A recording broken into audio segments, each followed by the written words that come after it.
Hi everybody, my name is Bennett and I'm the president of Share. I'd like to welcome you to the first and hopefully only virtual Share Family Reunion. We've got a lot of fantastic content for you this weekend. Bands and workshops and all kinds of special things in store. So first I'd like to thank Tim Kelly, Mike Banks, Barb Winkler and Chris Santana amongst a whole bunch of others who I'm unfortunately forgetting. They've done an amazing amount of work to pull this off in a way that I think only Share can. So from the board and myself, we love you and we miss you. We're sorry that we can't be together this time, but we are in spirit. So we hope that you are safe. We hope that you are well. Please, if you do have time and are able, head on over to sharefest.org. We have virtual merch available for you that we will ship to your home. We also have a way for you to help support Share and the work that we do and keep that work moving, even though we are not able to hold a reunion. And this is a challenging time for us and a challenging time for everyone. So we are going to do the best we can, and I think we're going to make magical things happen this weekend. So we love you and we miss you, and we will see you as soon as we can. Good morning, Share campers! Hey, it's time for our morning meeting. This is really weird talking through this thing, but I should be used to it by now, right? To start our morning meeting, I'm going to turn you over to the lovely and talented Mr. Phil Wheeler. Woo! Hi, everybody. Hi, I can wave in all the directions and say hi to all of you folks. Hi, Phil. By now, we really don't know what time it is when you're watching this. If we were out at Harper's Market, we would have had our morning meeting. We would have probably had a lot of great food. We've been getting all the rain out of our tarps from the night before and trying to just getting our day started. So that's what we're doing here.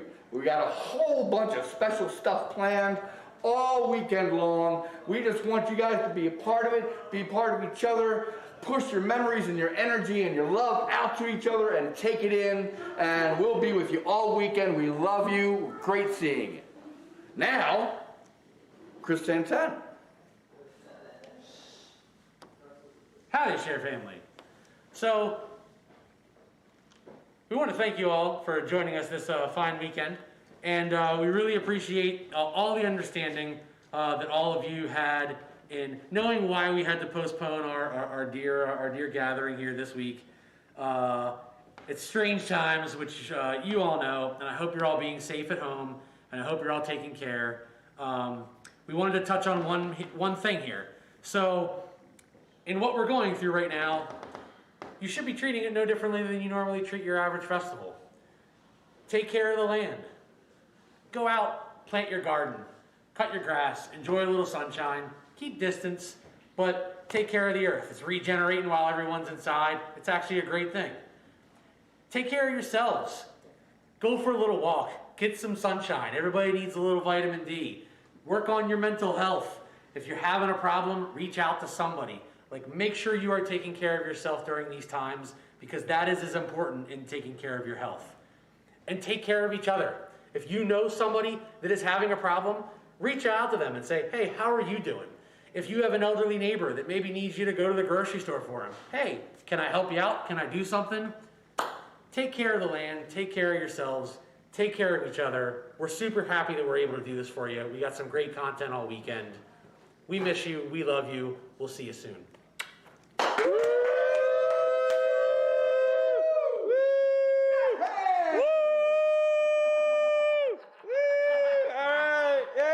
The festivities begin! Woo!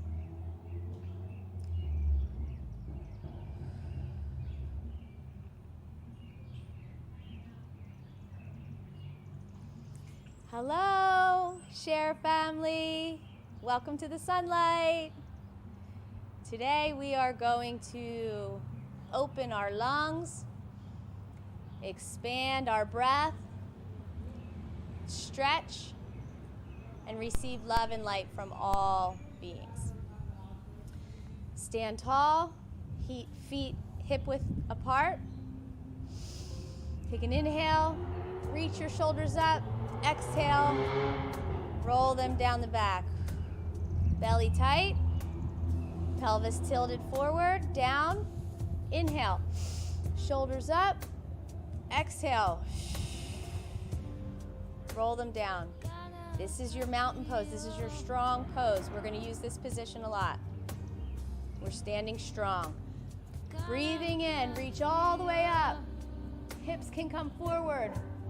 Exhale, bend your knees, come down. Inhale, knees can stay bent, flat back. Exhale, folding forward. Inhale, flat back, straight spine. Exhale, folding forward. Inhale, make space. Open your heart. Knees can stay bent. Exhale, you're bending from the hips, not from your back. One more inhale.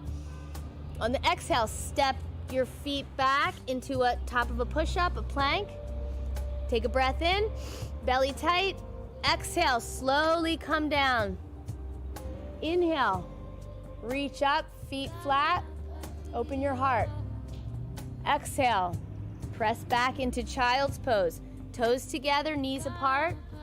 Sit back on your heels.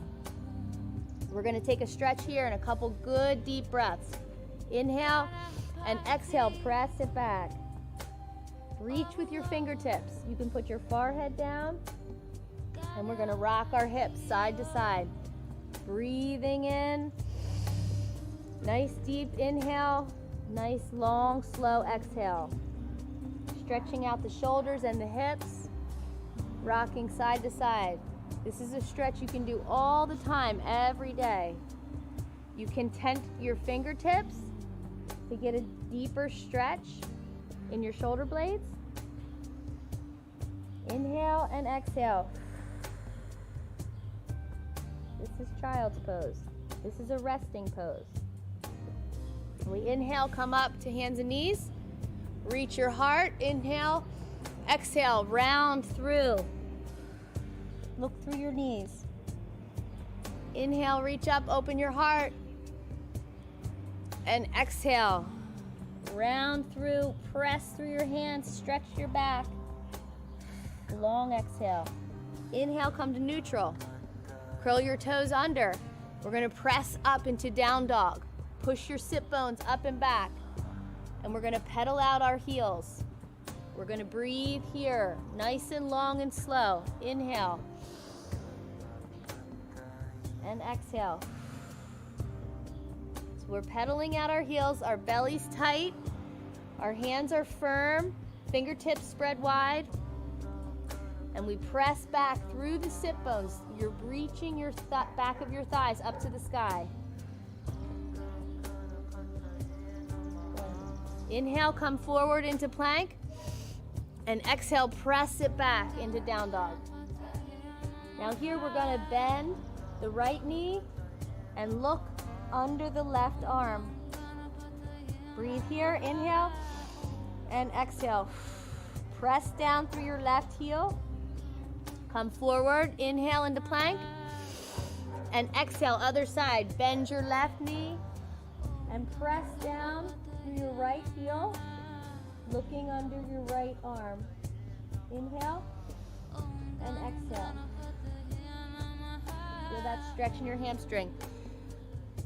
Take one more breath here. Inhale, pressing both heels down, and exhale. Come forward into plank. Inhale, exhale, drop it down. Inhale, reach up, stretch your heart, and exhale back into child's pose. Come back up onto all fours.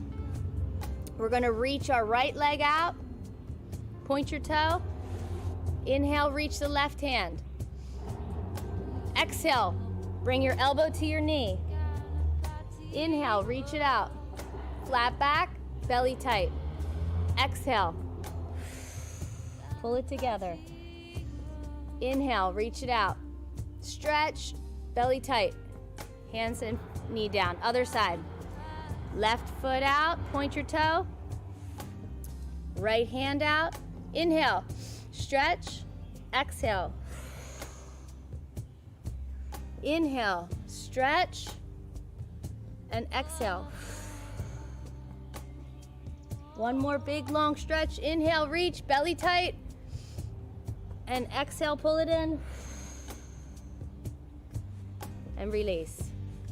Okay, we're gonna push back up into our down dog. And then on the next inhale, look forward to your hands and walk your feet back up. Reach your heart. Make space on the inhale, on the exhale, fold.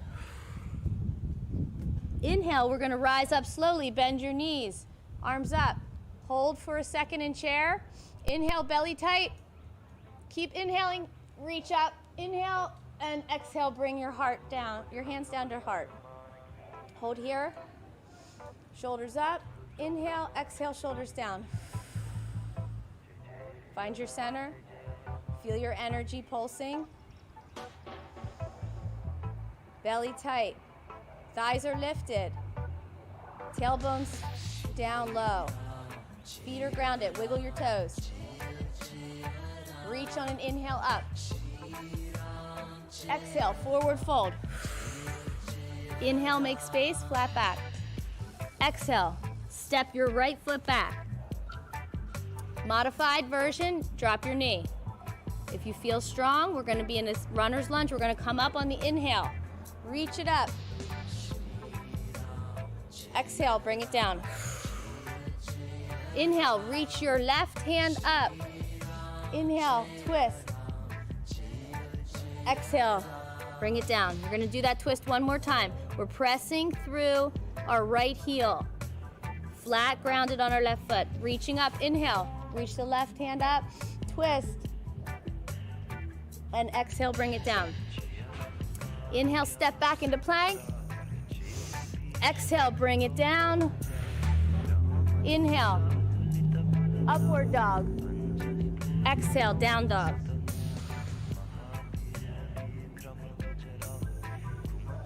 Take an inhale here and an exhale, press through your heels. Look forward, walk your feet up to your hands. Inhale, flat back, make space. Exhale, fold. Inhale, reach up, bend your knees. Pause in chair pose. Inhale, reach with your heart. Keep reaching, inhale, and exhale, bring it down to heart center. Okay, readjust, find your breath.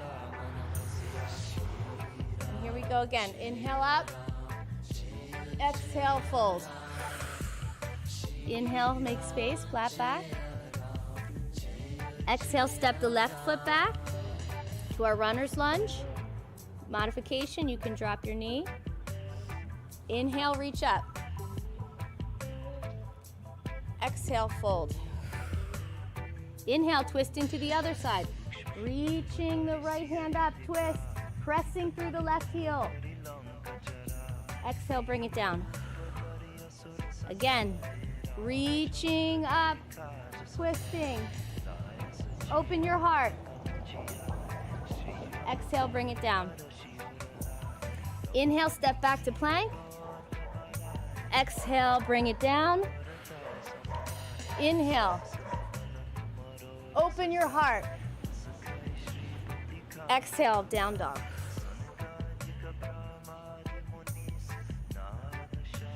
On the next inhale, raise your right leg up, stretch, and bring it through. We're back to our runner's lunge. Now we're going to rise it up on the inhale, and we're going to open up to the side. We're going to make a line straight down the middle from our right heel through to the middle of our left foot. And we're going to prepare for warrior two. Sink into the front knee, reaching over your fingertip. Inhale here. Strong legs, belly tight. Exhale, drop your shoulders. Inhale, reach it up, bring it back. Exhale, forward. Leaning on your front leg. Stretch your left hand up and over. Inhale. Exhale. The next inhale brings you up. We turn our feet towards the front, and we're going to rise up, inhale, and then forward fold all the way down. Here we're going to open our hips a little bit, rock side to side, wide-legged forward fold. Inhale, make space just like we did in the regular forward fold. Exhale, open those hips. We store a lot of emotion in the hips. We want to be very gentle and nurturing with releasing our hips. So we can do an organic movement here with our breath, swaying side to side. Use your breath.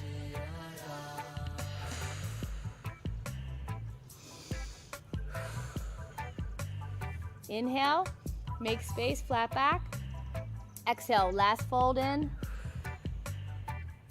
The next inhale, we rise all the way up. And we switch to the other side.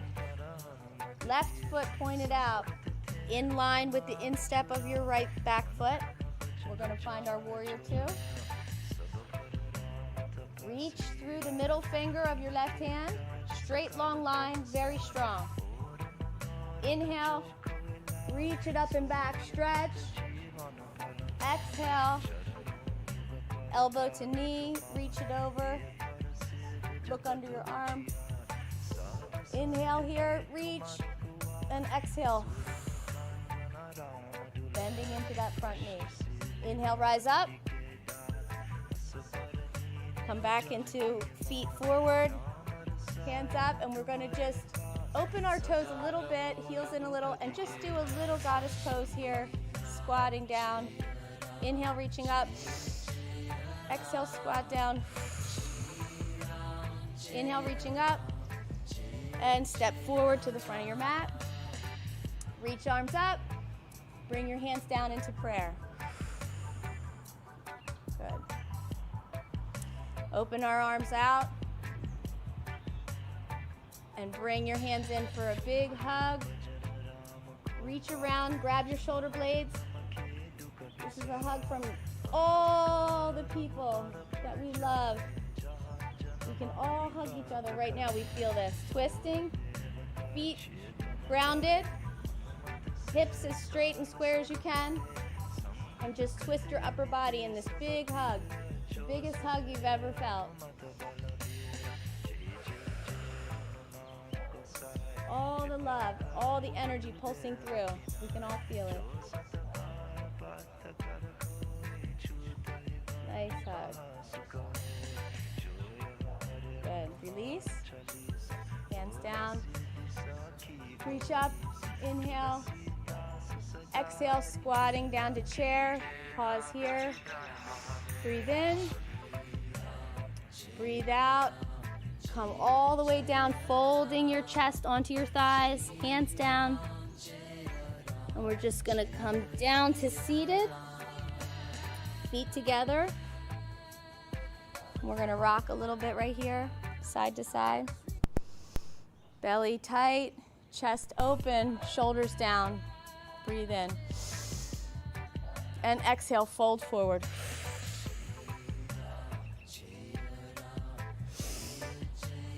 Breathe in. And we're going to twist to the left. Exhale over your shoulder. Inhale, rise tall, stretch your spine. And exhale, twist. Raise your arms up on the inhale. And we'll do the other side. Exhale, twist. Inhale, rise up your strong spine, and on the exhale, twist, looking over your shoulder. Inhale, arms up. Exhale, hands down to heart center. And we'll do one more, reaching up. Reaching over to a little side stretch. Grab your left wrist. Inhale up, other wrist grab. Exhale, stretch. And bring your hands down to heart center. Let's just open our legs a little bit and shake them out. Do a little circle. Open your heart. Nice slow breath. We're calming our breath down now. Bring your feet in however it feels comfortable. Sit up nice and tall on your sit bones. Shoulders rolled down and back. Belly tight. We're going to breathe here. Inhale. And exhale. Feel the energy running through. Your lungs are open and expanded. Healthy and strong. Hands in heart center.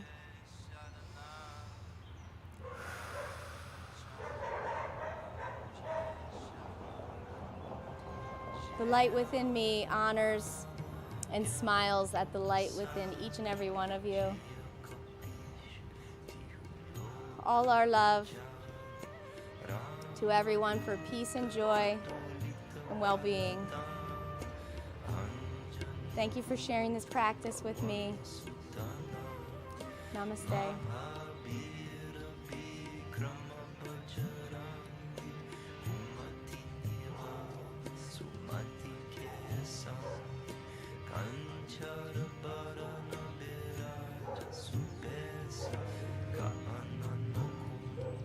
Campers.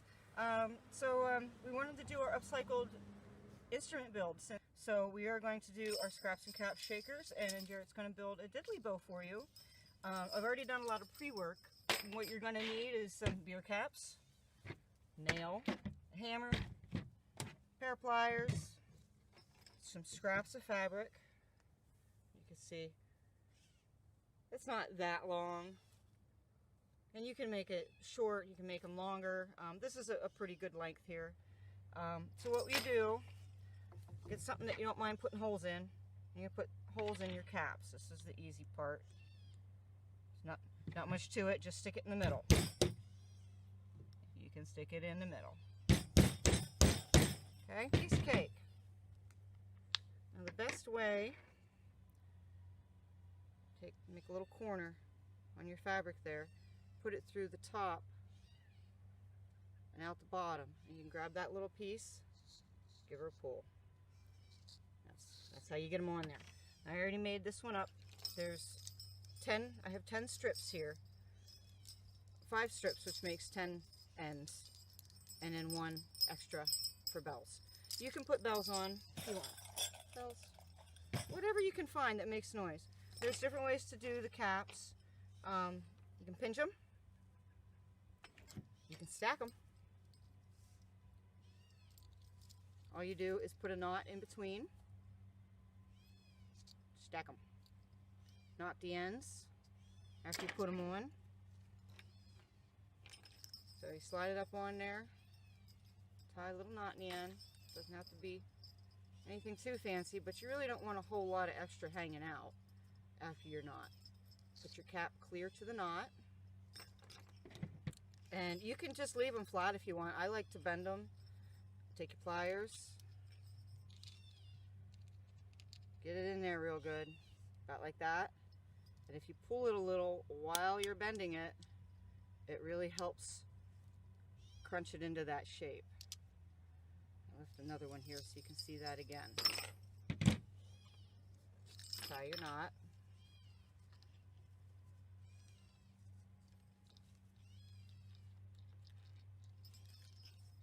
Slide that down to it. Get your pliers. So you can put the grooves right in them little teeth. It helps a lot. And if you pull on it just a little while you're squeezing, it helps flatten it right down. Okay, so now we've got a bunch of scraps with a bunch of caps. Put it in your hand so all of your caps, you're just going to hold it so you're like that. All your caps are clear up to the top and nice and tight. You don't want a whole lot of extra material here. You want them to be all at the same length when you get all said and done here.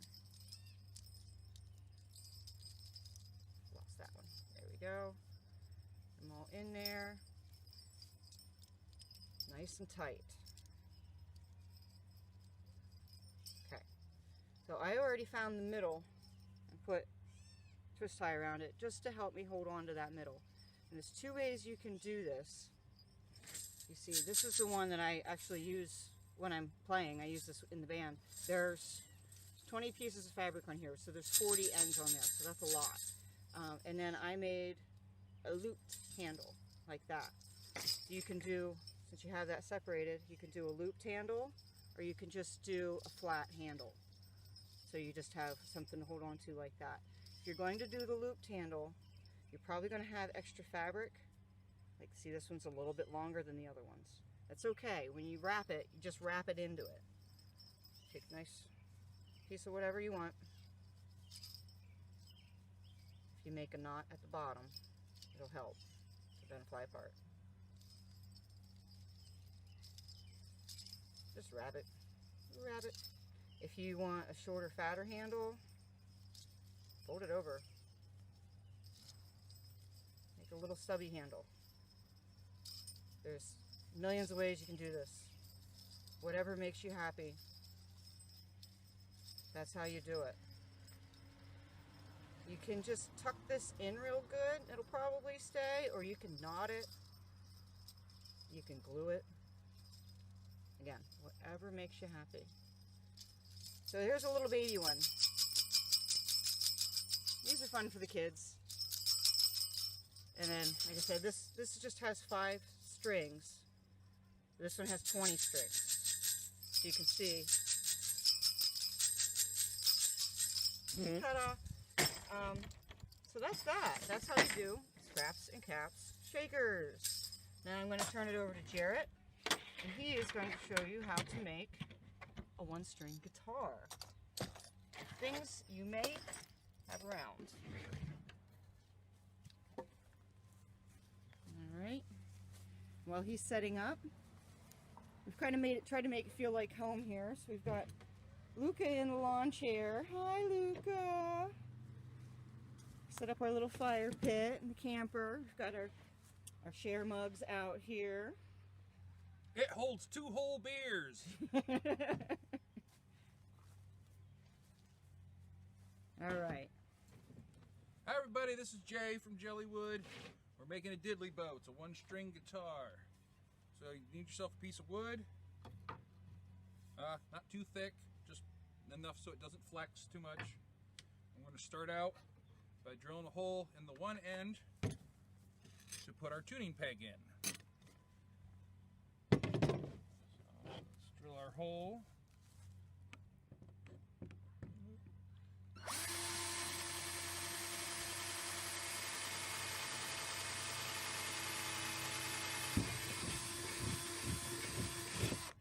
You can get tuning pegs at your local music store or order them on the internet.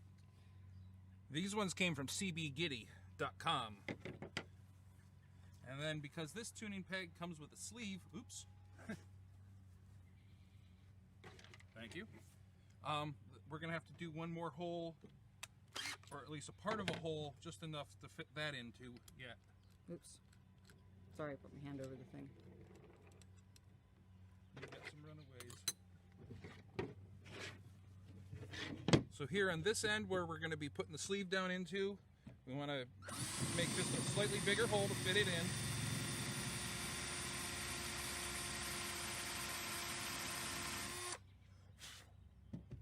About halfway through? About halfway through. We don't want to remount the entire hole. You guys see that? About halfway through there. So our sleeve is going to fit right down into there. See that? Right up against the wood. Alright, so we have the top part of the hole slightly larger to fit the sleeve into. Then we have our regular hole about the size of the shaft of the tuning peg. Fits up through from the bottom. Now in the back here, you're going to see there's 2 small holes. We're going to want to put screws in there to hold the tuning machine in place, so it doesn't move around when you get tension on it from the string. So we're just going to give ourselves 2 little holes.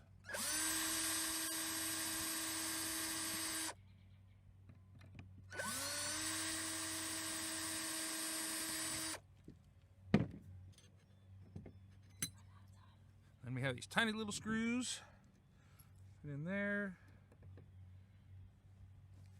Screw them into place.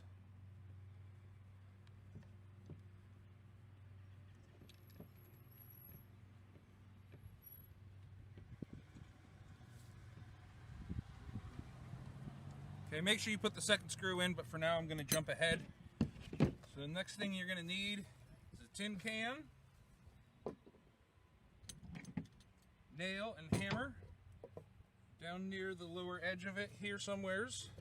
The end you don't want, like this will be against the board, so we'll put it on that end. Punch a little hole with a nail, just big enough to fit a guitar string through. And then we're going to go ahead and attach this to the board.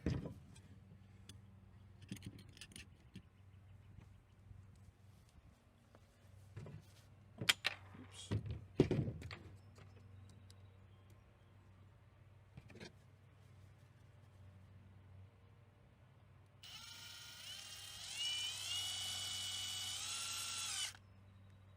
Okay, just starting to punch there. So now we're going to take our can. There, make sure your hole is roughly centered.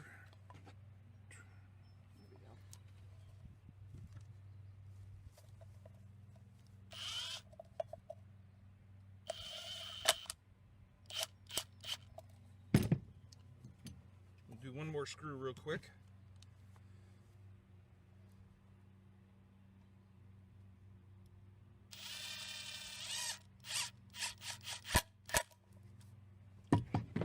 Okay, we are almost done. Now you get guitar string, single string, any size you want. You can get them at your local music store. Just ask for a single string, whatever size. You're gonna down through here, fish the string through the hole that you just punched in the can. And my hands are a little shaky, so I'm having a little difficulty here. There we go. You're gonna pull it through. You see the ball end on the string. That's going to catch at that hole you punched, and it's going to come all the way through. I normally like to do a little neater on this part, but this will be just fine. So you pull it through the hole on the tuning peg, and just start twisting it. It'll start to then tighten up that string.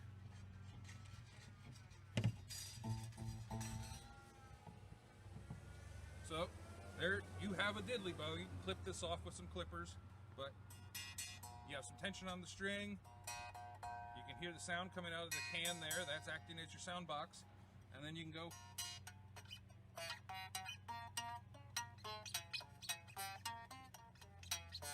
So wherever you're going to push down on it, you're going to be making different notes. If you want to actually tune this to a specific note, you can do that with a tuner, or there's even tuner apps you can get on your smartphone. And then you can go up the board like this, figure out where, so say you tune this to E, you can go up here and be like, okay, well, oh, there, it makes perfect G right there. Okay, so you mark that with a Sharpie or something so you know where the fret would be to make that perfect note, and then just keep go up the way if you want. So that's all it is for a diddly bow. It's pretty simple. They're a lot of fun. It was awesome to see you guys this way. Hopefully see you all in the fall. Much love.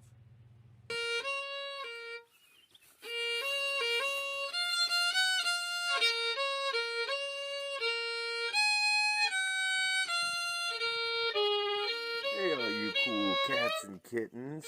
Hello, family. So we decided to do a workshop together, which we don't normally do, with friends. Good morning, Share Campers! Just kidding, that's all they're there for. So we did something we wouldn't normally be able to do at Hollow. Something we could show off our new front yard in. We're doing bottle cap stepping stones. It was a long process, so you get to watch it and fast forward. Oh yeah. But we bought the house last summer, dug up like half the front yard because I was sick and decided I wanted to have garden space. And she planned it all out over the course of a week. I'd come upstairs and there'd be charts and maps and diagrams. Okay, In college, a great number of bottled beverages were consumed, and I collected a lot of caps and borrowed caps from everybody else who had lots of bottled beverages. And then I anal retentively sorted them by type. Clearly we have the fan favorite, Yingling. And second was Bud Light. Those were not me. But once I sorted them by color, I made a bottle cap table at one point in school, and now I've got them all sorted, and I had them in boxes for years before we moved here and decided to do bottle cap stepping stone garden. So first we dug up, and by we I mostly mean Eric, dug up the stepping stones that came with the house because they didn't actually go to the front door, or to how we get to the front door anyway. And let them sit for 3 months before we did anything with them. Thanks for the inspiration, guys. With mortar, pretty easy to mix up. It's just use the stuff, and I'll usually just put a bunch in there. And then add some water, mix it in and see. There's probably a way to more precisely measure it, but I usually just keep adding water and mixing it in until it's evenly mixed. I mean, this is a little soupy, so I'm probably going to add more to it, but I mean, that'll work. I mean, you can spread it and it'll dry, but I like it a little thicker. You just don't want it too tough, and you want to make sure you get as much of the dry mix in there as you can. Yeah, Spread it real good. so we just pretty much use just regular tiling mortar. So once Eric laid the mortar mix, you just stick them in. Ta-da! So yeah, regular tiling mortar, and you can buy a float from any hardware store. You can spread it, just mix it, and any type of bucket will do. If you don't like getting messy, a bucket of water so you can wash your hands. Like wear gloves, like normal people probably do. And we just went at it, whatever pattern we felt like making on each one. Sorry, Annie, we didn't realize you weren't all the way in the video. Don't forget your sunscreen if you're outside, you guys. It's important. Don't wait until it hurts like we did. So we ended up doing 2 at a time. We did 2 and then had more mixed. You can watch Eric do it over and over again. It was like the endless process. Yeah. Yeah. What more can we say? Yeah, so I mean, so mortar would work for pretty much any stone or tile surface. Not great for wood and stuff like that. I mean, it's concrete without all the pebbly stuff. So it's nice smooth concrete.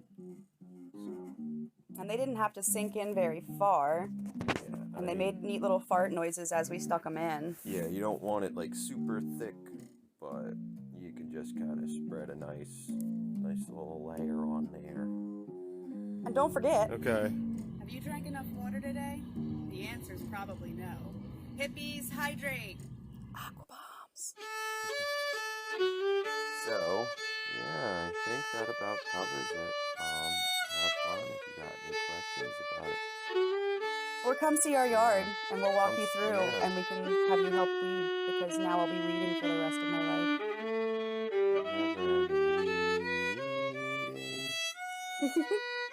See you all soon. Love you.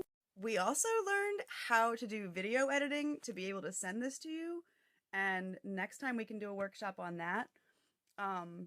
But hopefully next time we can do a workshop in person so I can show you the app on my phone. Miss and love you all so much. Hey, Share family, how are you? I'm Barbara from Free Spirit Sewing, and you usually see me in front of coffee. And today I'm going to do a workshop about free motion embroidery, which it looks like this. Actually, the type that I'm going to show you is a little bit different because we're going to be using special thread. The thread that I'm using is, here we go. It's quite thick. It's called, this one in particular is called Candlelight thread by YLI. You could use something like this. This is pearl cotton.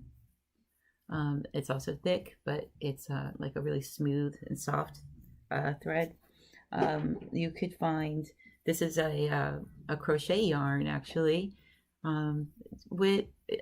You can use pretty much anything as long as you can get it to work through your machine. You're going to have to wind it onto a bobbin because it won't go through your sewing machine needle. So that said, that's also going to change how you work. But let's cover the other things too. Since we're setting up the machine, let's just go that direction. This dial right here on your sewing machine is your tension. Usually it's at a 4, and for this method you're going to want to turn it up to a 6, 7, or an 8. Maybe try 7 to start. That's what my machine is on, and then you can adjust as needed when you practice and start to get a feel for what you're doing. Let me see. And let's look at the machine. So this is how I load the bobbin, put it in there, and then hook it just like you do with your normal thread. And this section here that looks like teeth, this is called your feed dogs. And if you have a switch to lower them, definitely do that. Or you might have a cover that covers them up. Use that if that's what you have. And if you don't have anything, I would still try it anyway. Just give it a shot and see what happens. The foot that I'm using, actually, all right, this is called a darning foot. And this is special in that when your needle goes up and down, this will go up and down as well, allowing you to move your fabric around in different directions. And so put that on there. If you don't have one, if it didn't come with your machine, just call your sewing machine store and tell them the model machine you have, and they will be able to tell you which one to get. And they're not expensive, somewhere between $5 and $10, I think. All right, so then we're going to pull up the thread. And we're going to be ready to roll in a second. So what you want to do next is you need some stabilizer, or you can use paper for this method, just practicing. You want to try it today. You just use printer paper under a piece of fabric. But what I usually use is stabilizer. It's heavyweight stabilizer, and it's also a tearaway version of it. There are lots of stabilizers out there, so just look for a heavyweight tearaway or cutaway, or I like the tearaway. So so get yourself a piece of fabric, piece of paper or stabilizer, use a glue stick, apply it to your paper or stabilizer, attach the fabric, and hit it with an iron. That way you make sure your glue is dry and it won't get gummy in your needle while you're sewing, because that's just, you don't want to do that. All right, I do believe that I covered everything. All right, so let's do some sewing. So with regular thread, if you were not using a special thread in your bobbin, then you could run it just like this. So this, you see this here that I did earlier, just meandering kinds of sewing. You could do that. You could practice that way. If you're using a special thread like this, you're going to have to turn it upside down because it's coming up from the bottom. So you need your fabric to be facing the thread that you're going to be using, that you want to show, right? I am going to recommend that to learn some control. Draw some lines to start to follow, and do curvy lines. I'm trying to find the surface. Okay.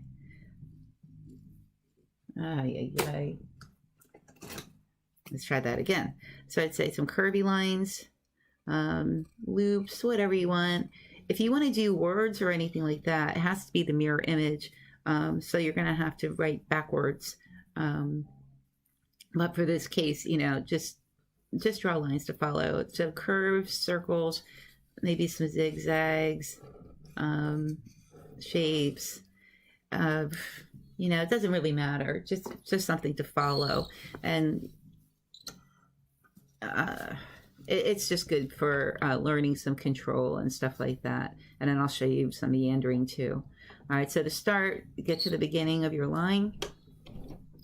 Pull up your bobbin thread, just like that.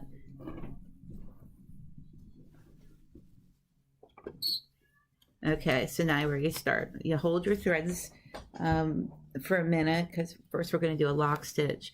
And we're going to do that by going ahead by 2 and then go backwards by about 2. You know, approximate. You just basically want to go forward and backward and more than once. So you can let go of that thread now. And now you can start following your line.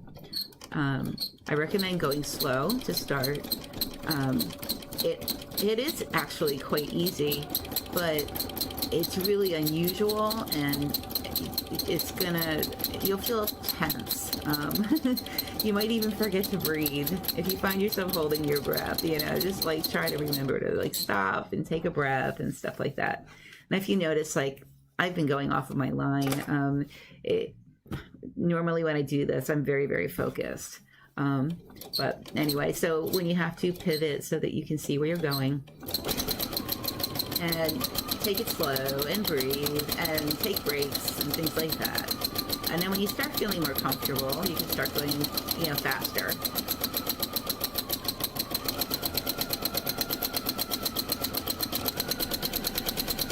And okay, so now I'm at the end of my line. And so now I'm just going to meander, you know. And I'm trying to watch the speed of my needle with the speed that I move my fabric. And you'll get a feel for these things, you know, after you've practiced a little bit. You know, practicing some water kind of movements. All right, so now I'm at the end. I want to lock stitch again, so I'm gonna go back to, and that's it, and that's enough. So now it's time to cut. If you have a cutter on your machine, don't use that. Use scissors because you want a long tail. And we're going to pull up the thread to the back side by wiggling like that. And you can see the glimmer of it. And you have to kind of pick at it to pull it through. And it wants to separate. There you go. All right, sometimes it's easy, sometimes it's not. Sometimes it won't come through at all, and then you have to get like a embroidery type needle, something with a really large eye, you know, and then thread it and then poke it through to the back, so that the ends are neat. Did I forget? I forgot to change the tension on the machine. So now, well, you can see what happens by having the tension too low. You see how it pulled up all these threads, especially around the corners. I'm not making this video again. But I will show you here on this area, the tension was right, and it's pretty consistent. So there you have it. This is a really fun thing to try. You could do this on your jeans, t-shirts, you know, anything. Napkins for your fancy dinner. You know, have your own things on. Make peace signs instead of, you know, the typical, you know, flourish you get when you buy it at a store. Yeah, anything, anything you want, you can do. Just do some practice and draw up your designs, make a mirror image if needed, and just rock it. It's really fun. I think you'll enjoy it, and it's really calming and peaceful. So if you're one of those people that you can't go to work, or you're stuck at home, you just need something to do, this will be something that will really make the time fly by for you. So I think that does it. I want to just tell you I love you very much and I miss you. I'm really feeling the crazy. I had to miss fall share because I moved, so I haven't seen you guys in a year now, and oh my god, I really feel it. I wish I could just be squeezing everybody right now, but you're in my heart, and I think about you every day, and I get a share page quite a lot, and I follow all these, and you guys are making me feel as close to normal as I can get, I suppose. It's time for me to stop this right now. I was trying to find good ending, and no, I'm just done. I love you. Happy share. Bye. Okay. One more thing I thought of.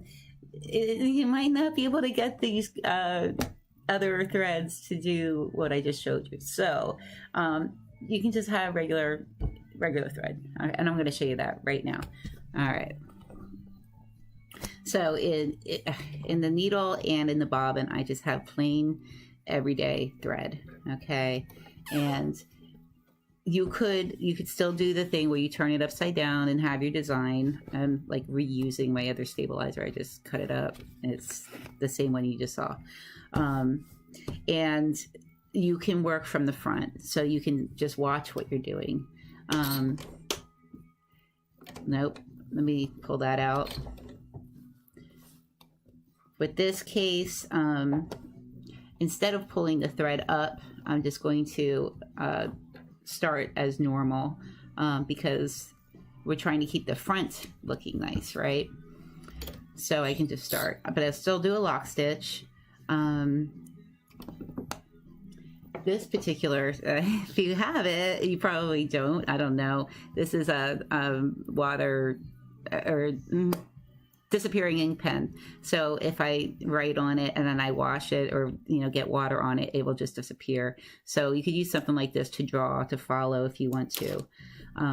But okay, so I got the needle down in there. I'm going to do the lock stitch so that everything is secure. I'll come back and I'll cut this off in a minute. All right, so then I can just go and do whatever I want, right? I'm gonna write my name. Well, I'll just do my initial. So you can you see that? You could just practice like this. I mean, this is just free motion sewing right now. This is a method we use to do quilting, as opposed to the regular straight lines that you would normally see. Let me think.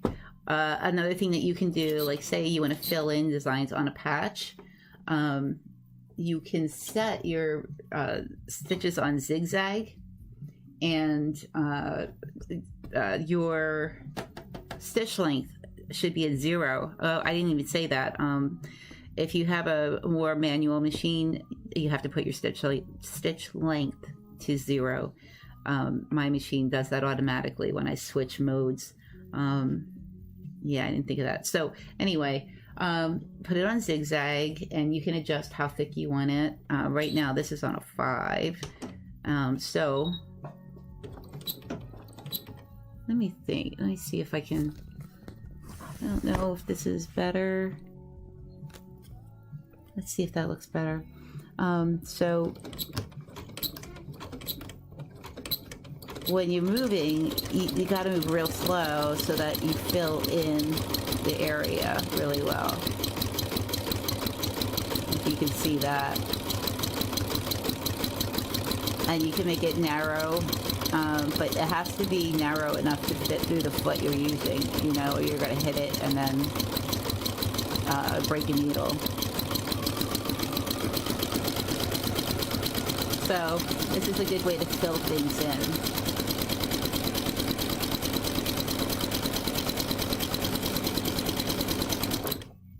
And with this case, I can use the automatic cutter because the tails will be on the back.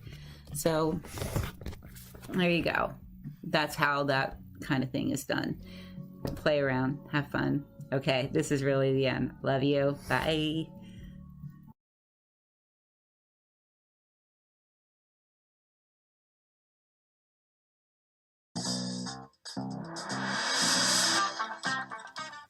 Hi, family. I miss you all. So sad we can't be together, but I wanted to teach everybody how to do Fraggle tails or finger knitting. Somebody did this a few years ago at Share, and it was an awesome workshop, and I wanted to share it again because I haven't seen it in a while and don't know if everybody got to check it out the first time around, so I thought I would offer that up today. So what you'll need for this is string, some yarn, and some scissors. And you can make lots of cool things with this. So, yeah, Amelia made this little bracelet with finger knitting, right? And we've done some Fraggle tails. So Fraggle tail. Right. Oliver's gonna join in to some moral support. Okay, so just yeah, that's you, right? So you're gonna start by taking some yarn and pinch it into your finger and thumb like that. And you take that string and you're gonna wind it in front and then behind. Yeah, Mama's fingers. And then around and then front, behind, and around like that. Now I usually pull the string forward through those fingers after I'm done because I find it helpful. And then do it again. So you go in front, behind, in front, and around. And then in front, behind, in front, and around like that. So when you're done, we'll have 2 rows of yarn across your fingers. And now what you're gonna do is take the bottom one and lift it up and over. Kind of get these tails, ooh, see, out of the way. Up and over, up and over, up and over. And then pull. Got my scissors. Yeah, we'll get your scissors. Pull each of those kind of tight, each of these tails tight when you're done. As you get started, it's a little bit tricky because you're trying to pull them all. You just keep doing that. So you go in front, behind, in front, and around. In front, behind, in front, and around. Again, pull the bottom up and over the top. Bottom up and over the top. Bottom up and over. And up and over. And at the end, again, pulling each tail tight. Usually after around the second one, you can kind of pull this behind you. That first string that you had pinched in between your thumb and finger there, you can pull it and that'll start the end there, so you can kind of start to see it. So front, behind, front and around, front, behind, front, and around. Okay, babe, hold on.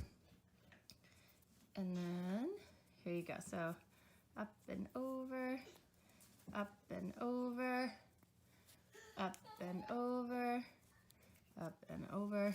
Pull tight behind you and you're done. You'll kind of feel it tighten up. You can have it as loose or as tight as you want. I have found that Amelia is about 5 and she was really able to do it this time. I think we tried it with her maybe a year or 2 ago and it was a little bit trickier, but she could certainly help. I would tend to wind it around my fingers and then have her lift it up and over for me. So I would say starting around 5 is a good age for this activity. So I'm just trying to go through here a little bit quickly so I can show you just what it'll start to look like. Up and over, up and over. You'll notice it does start to kind of pull up on your fingers like this. So sometimes in between, because you don't want them to fall off, it's helpful to kind of pull them down. like that. And so you'll see in the back, it's kind of a little bit of a knitted round. You can flatten it out a little bit. It's a pretty round little tail, like that.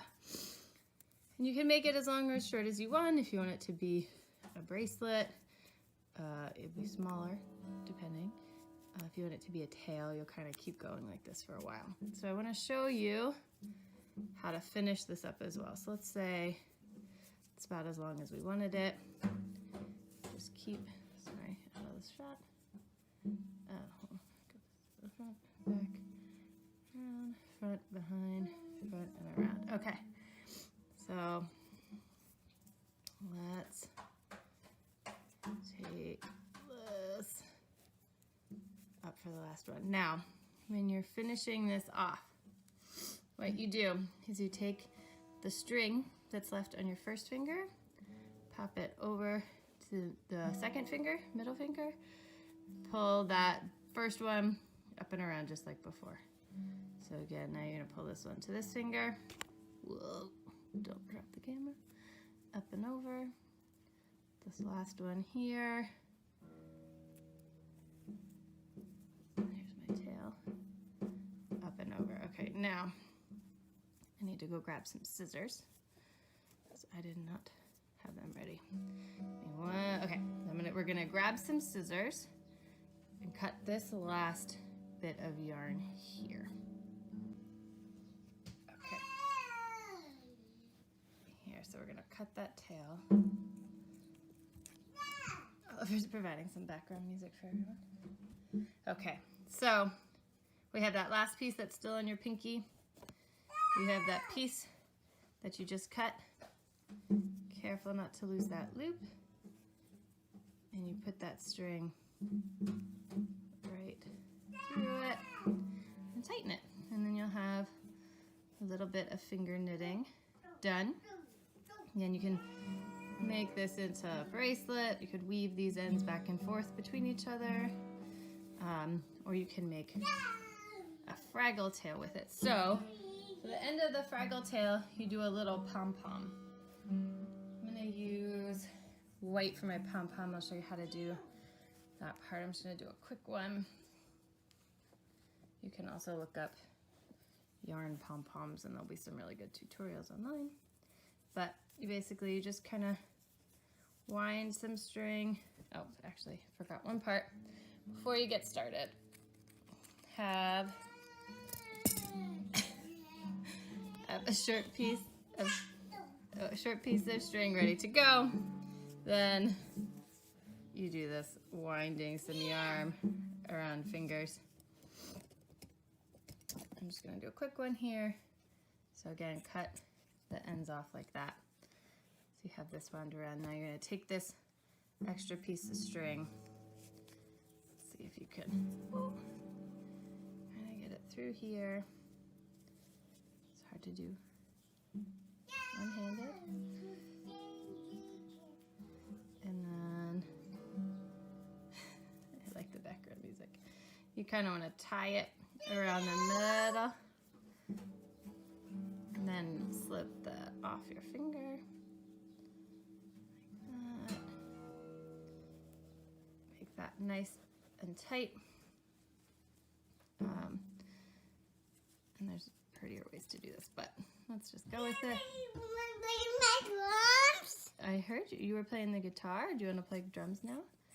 And you're gonna put your scissors through all those loops that you made at the end there and just cut them. Yeah, cut. No, grown-ups. Sorry. So again, here's all those loops that I made. Take these scissors. No, not yet. Sure. All right. So there, once you have this really nice and full, it'll be a little bit more than this guy here, but you got a little pom-pom. So what you can do is take that and add it to the end. Just pull these strings through that are tied around the middle of your pom-pom. And then you have a little tail. So that's sort of the basic, this is a mini one, but basic how you would to make a Fraggle tail. You can kind of cut these strings off. You could loop this around and have this be a little flower on a bracelet if you wanted as well. So there's lots of different options, different ways you can add these things together. Something else, so you'll kind of see this is a little bit thin of a Fraggle tail. Once you get the hang of it, you can try to get a sort of thicker Fraggle tail like this. You want to take 3. Each of these has 3 pieces of string on each one. So the tricky part about that is when you're kind of looping it around your fingers like this, the way we had it, right? Just to kind of see. Each one of these strings here is actually 3 pieces of yarn. So it's a little tricky. You just have to make sure you're noticing which ones are the ones to pull up and over, because each one of these is actually 3. But it does give you a nice, big, chunkier Fraggle tail. I know. We can do your drums in a minute. And so another thing is how, okay, sorry guys, is how you attach that Fraggle tail to yourself so you can wear it. Amelia, do you want to come put this on so I can show? Is what I've done is create a little bit, thanks Bubba. You're gonna play your drums, okay, of a belt. And I found that a single thread belt was not that helpful, so I had 2 pieces of yarn and just made a long braid. Can you turn that back on, please? And to make a belt for the Fraggle tail. Do you want to come show? Can I put this on you? All right, I'm gonna put it on Amelia so you can kind of see a finished product here. All right, hold on, ready? Let's see. All right, can you turn around? Fraggle tail. All right, so that is Fraggle tails. I hope you guys enjoy. They're good for kids' parade. You can always walk around. You can make necklaces. You can make, okay, you can turn around, thanks. Doing a little dance. Make necklaces or bracelets, whatever you want. I miss everybody.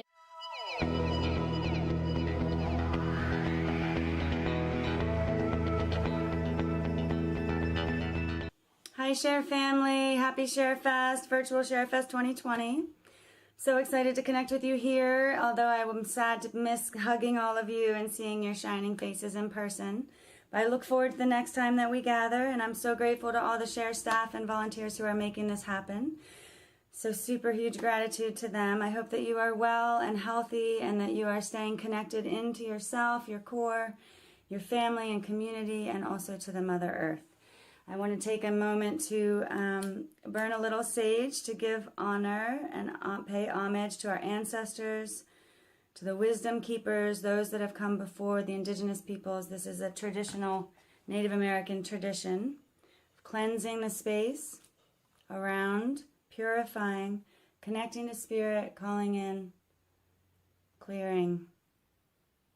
Also want to take a moment to honor all our community members who've passed on, those that are being born, the light of light, the light of spirit that we each are, that we bring to the circle. And I want to take a moment to honor the light that you are. So I'm so happy that you are here today. If we haven't met, I am Lara Vrackrich of Creative Spirit Fusion, multicultural and expressive dance and drumming. Today we're going to do a little expressive dance, a very abbreviated version of a workshop. Most important is to listen to your own body, to follow your own guidance, especially if you have any injuries, low back, knees, ankles. Take it extra slow around those areas and ease into things just to see. It's easy to get carried away with the dance, so I encourage you and implore you to really listen into your own body, and also to feel free to move in whatever way you need, to stretch however you need to stretch, to listen to yourself and to be guided that way. This is a bit of a journey through the chakras. It has some inspiration from 5 Rhythms dance, as well as some multicultural dances, but it's mostly about self-expression, releasing tension, and opening the freedom of dance. Normally in a full hour-and-a-half workshop, we'd start on the ground, ease our way up, and go back to Savasana on the ground, but we are going to start standing. If you want to sit on the ground and stretch a little bit at the beginning, feel free. So here we go. We're going to jump on in. And I'm using new music, which I'm not really accustomed to. To be copyright free, I'll share that information at the end. Breathing in, reaching up to the universe, inhaling. Exhaling, feel free to let a deep sigh out, relaxing over towards the ground, connecting to the great Mother Earth, feeling her essence. Inhaling, rolling up, drawing the energy of the earth up through our bodies. Inhaling, reaching up to the infinite space of the universe above. Exhaling, drawing the energy of the universe down, all the way down to the ground, only going as far as is comfortable for you, letting your head hang over. Letting your head hang over and just having a good lower back stretch. Feel free to let your upper body flow side to side. You can imagine that your arms are willow branches. You can shift your center of gravity from one foot to the other a little as you flow side to side. Beautiful.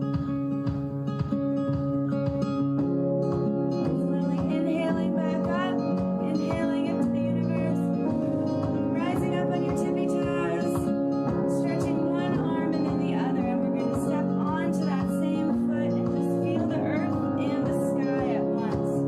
Beautiful. Inhaling. We're slowly going to start circling our arms. You can think about sort of peeling off the layers of the deep winter sleep. We're waking up from our winter sleep. Circling the arms. You can circle the wrists and the fingers as well. Let's take a deep breath and a deep sigh.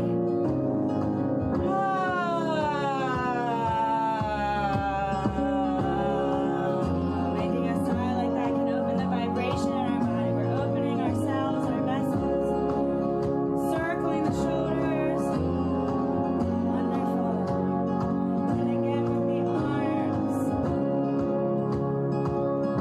Beautiful. We're going to just feel our weight and release any tension down. You can pick up one foot and the other, shake them out, shake head, body, all the way down. Loosening, releasing any stress, any tension. Inhaling again and exhaling down through our center. Wonderful. We're going to do a little spinal twist. You can let the one left foot come up, let your head fall all the way around. Just gently loosening up the spine.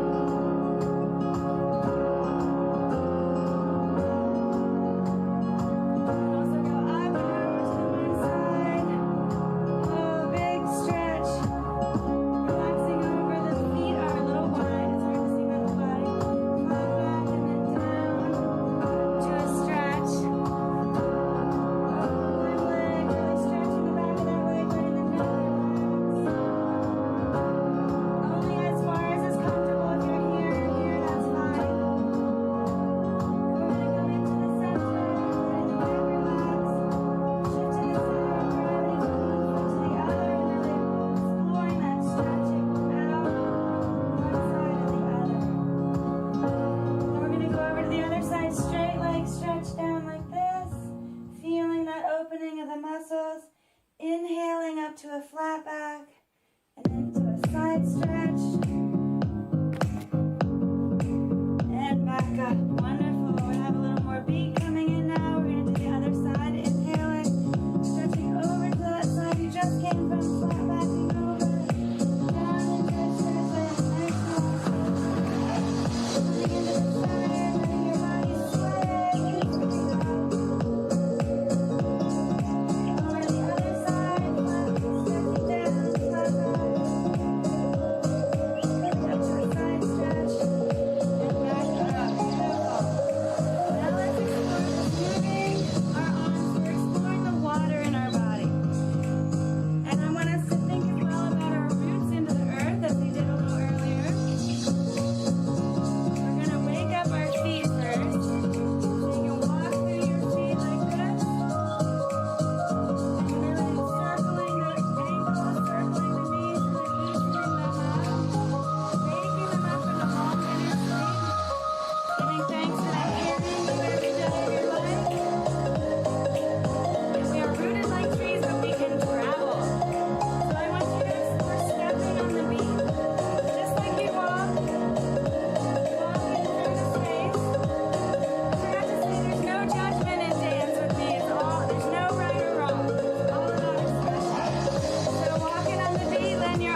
Continuing to move, we're going to take it up a notch. We were just in second chakra water fluid. We're moving into third chakra vibration.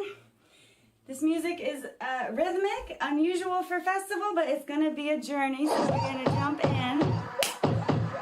So see if you can clap to the beat. Taking it up a notch. Moving into third chakra, which is explosive. Personal power. Setting boundaries and creating your own space. Looking at angles. Exploring how many different ways you can move your body angularly. Letting the rhythm come in. You can still move through the space. If you want some more guidance, we can do our hips. And upper body isolation I was going to do and didn't do earlier. They're different than side to side, but straight up. Earth. Sky. Earth. Sky. Earth. Tether. Next to our African style, offering up the hands out. Universe all around. Letting yourself be set free in the rhythm. It's a very short one, so we're going to do it again. This time, keeping the rhythm up. If you're tired, going half time. You can do side to side this side. This way. Side step. And also do going to my right, left, right, left, right, left. Some easy ways to walk. Go back, back. It's more fun to let yourself be free, so just explore your movement. See how many ways you can feel the rhythm in your body.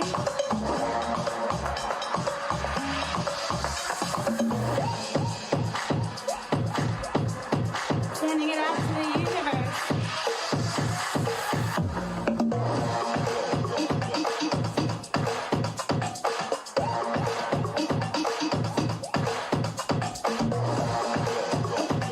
Think about drum circles, a little different feel. And just releasing.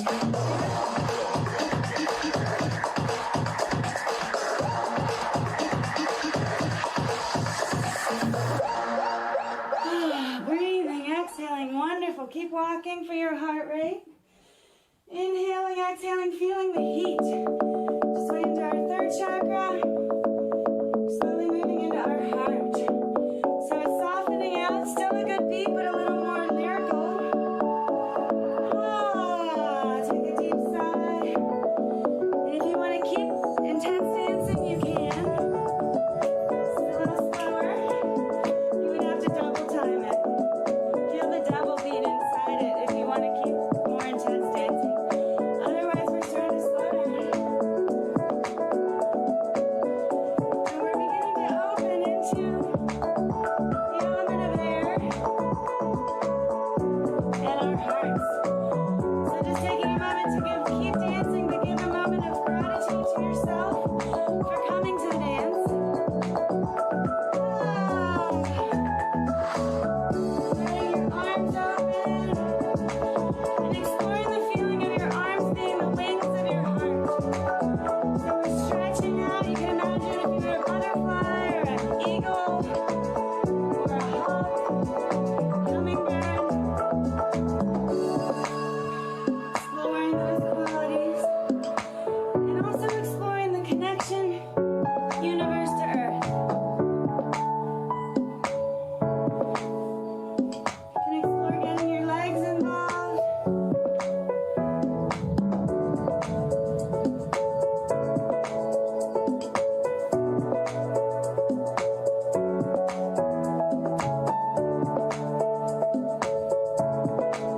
Integrating all the different elements into the dance. Exploring flow and hearing all those sounds. We're also moving into the fifth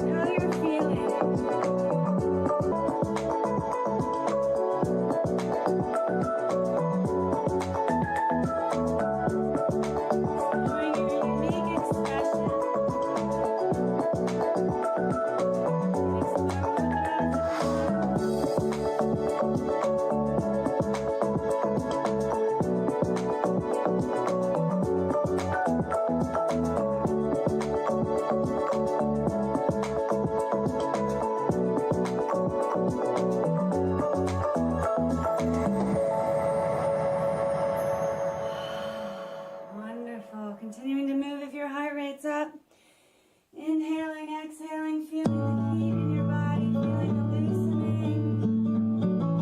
We're going to move into our cooling down. Feeling this beautiful guitar music. David R. Hyde, I'll share that information at the end.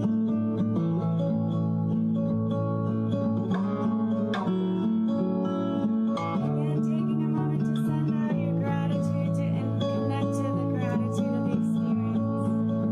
Setting any intentions you might want to have for yourself, for the world. Inhaling. Exhaling down to the ground. Inhaling up to the center.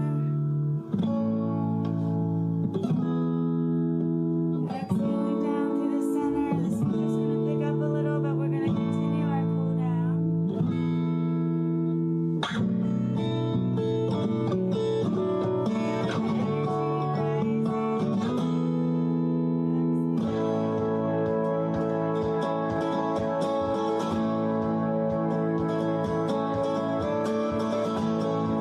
We're actually going to transition out of this for now, and so it's time to cool down since we're in a very short workshop today. So again, breathing and just feeling the sound of the guitar entering. Beautiful.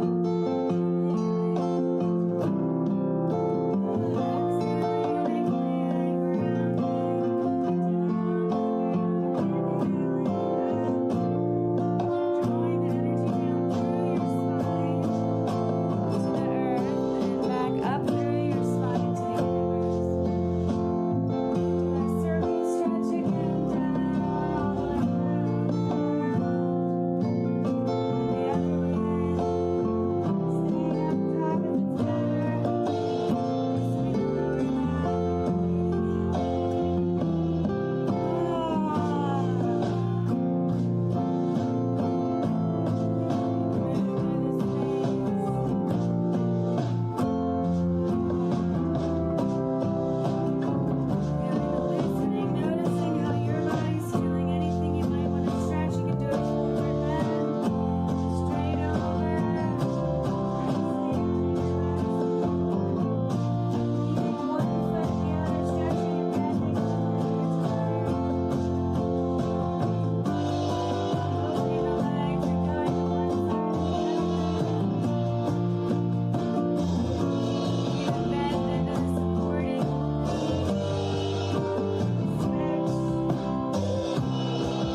going to redo that for now.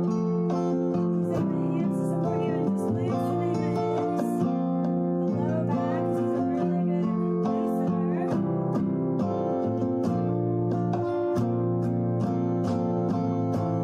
We go to one side.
basically it's just rolling to one side, letting the top legs stretch out, feeling that in the lower back.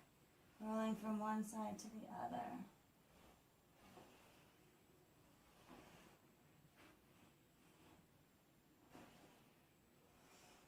And then just feeling the settling silence and just breathing in and breathing out. You can relax into Savasana if that works for you. You can continue to stretch. Try this side, stretch it one at a time, one leg and the other, or just relaxing down into the ground. Releasing all the tension from your body, your eyes, the back of your eyes, your scalp, neck, shoulders, all the way through the body. Inhaling and exhaling. Breathing in, breathing out. Relaxing the muscles of around the organs, imagining your breath bringing white light to bathe your whole body in white light and to bathe your organs, your heart, down into your hips, your pelvic bone, your womb or digestive tracts, all the way down into the earth and your legs. You can take a moment to put your hands on your stomach or your heart or your head. Just taking a moment to check in, connect inward, supporting yourself, connecting with yourself, nourishing, returning. And in a normal workshop, we would stay here a little longer with some meditation music. But for today, we're going to call that a day. Feel free to turn off the video and enjoy connecting and settling.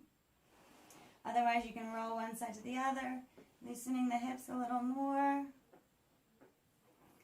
Rolling over to one side, using the hands to push yourself up towards sitting. Sitting in whatever way is comfortable, breathing in. Doing a deep feeling the vibration in your body. And the is really good for the heart chakra. And then we're going to do a few ohms in honor of the Om is for all creation, manifest, unmanifest. Originating in the cultures from India, Tibet. We're going to breathe in.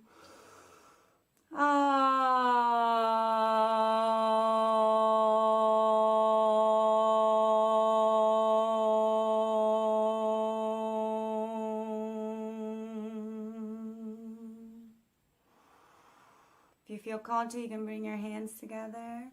Breathing in.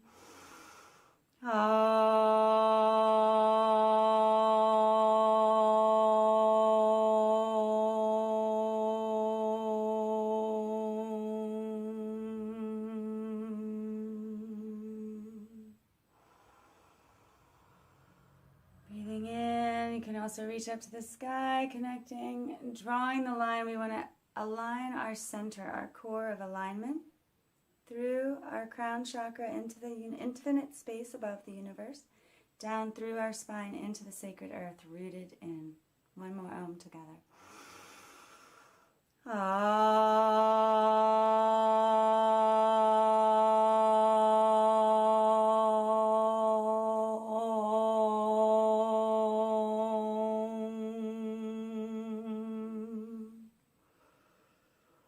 Namaste. I honor the light within you. Thank you so much for being here. I do want to say that all the music I use today is copyright-free music that I found. It's all brand new to me, and I'm going to share the information about the various songs from beginning to end. So feel free to look this up to get more great copyright-free music that you can use in... Oops, that was the end. Sorry. This is the first one. Had two from the same group. So that was that first soft soothing one, first acoustic, and then here's the Happy Life was the uplifting dancing one, Fluid, where we did the fluidity. Then we went into the percussive track, which I really love. Percussion Drums by Infraction. You can check him out on Instagram and Spotify. After that, we went into The Spring by Ixon. Very fluid, birds chirping, lots of fun. And then we went back to the acoustic folk. And that one has the artist. You can contact the artist directly, which is so cool. Reach out to David if you'd like. I thank him for his amazing music. And here was the final piece that we settled into today. I love you, Share family. I miss you. Thank you. And I hope to see you again soon. Namaste. Be well. Hello, Share family. This is Mark, better known as Sparky, talking to you from Belize. What I want to do today is talk a little bit about making a little system so that you can water your plants with some fertilized water so that your plants will grow better, so we can do more container gardening, so we can grow tomatoes, sweet peppers, herbs, and other things right on our porches, on our windowsills, right outside the house, and so on. Okay, so that's what I'm looking at wanting to do today. So what we're going to do that is we're going to be looking at getting a 5-gallon bucket. Okay, so this is what we want. We want to get a 5-gallon bucket, and what we're going to do with this 5-gallon bucket is we're going to drill a hole right here. We're going to drill this hole in the 5-gallon bucket, just a little bit above the bottom of the bucket. And what that's going to allow us to do is we're then going to be able to put in a faucet into the bucket, right? And then on the inside of the bucket, hopefully I'm aiming this right, we put a connector to hold the faucet strongly in place. Okay, so that's step one. The next step is to take, sorry, I'm not too used to this. Our next step is to take a bucket lid, and we're going to cut it. We're going to cut it right along the edge. Okay? And so we're going to cut the center out of the bucket. We're going to cut the center out of the bucket, and then we're going to drill some holes in that center. And then we're going to end up with something that looks like this. We've cut the center out, right? And we've drilled holes in it. Then the top, we're going to take the top that's left and we're going to cut it in pieces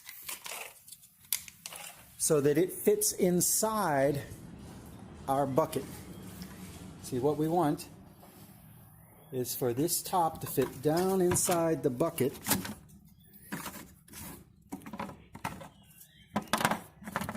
And use the pieces to hold it up, right? Then you take this piece with the holes and you'll see it will sit down in on the top. So it's sitting down on the top. So now what we have here is a nice bucket with stuff in the top and a faucet that comes out. Now what we can do is we can pile up vegetable scraps, leaves, any organic matter, right? All stuff that you might consider throwing in the compost, stuff that's already partly compost. It really doesn't matter, okay? You want to throw in stuff that's big enough that it doesn't fit through the holes, right? Fill your bucket up maybe halfway. Then pour in water, okay? And then let it sit. And tomorrow, use that water to water your plants. And it's got fertilizer already built into it, right? So it's a pretty easy process, and you can do it. Let's go over the steps one more time. Get a bucket with the lid. Drill a hole in the bucket. Put in the faucet and connect the faucet on the inside with a fitting. Cut a lid so that the center's cut out. Drill holes in the lid so that we have a piece that fits in. Take the outside of the lid and cut little pieces out of it so it now fits inside of the bucket, and make something for the piece with the holes to sit up on. Fill it with good stuff, add water, and water your plants. Hey, I miss you all. I don't get to see you much, but I think of you often. Much love from Belize. Sparky. Bye.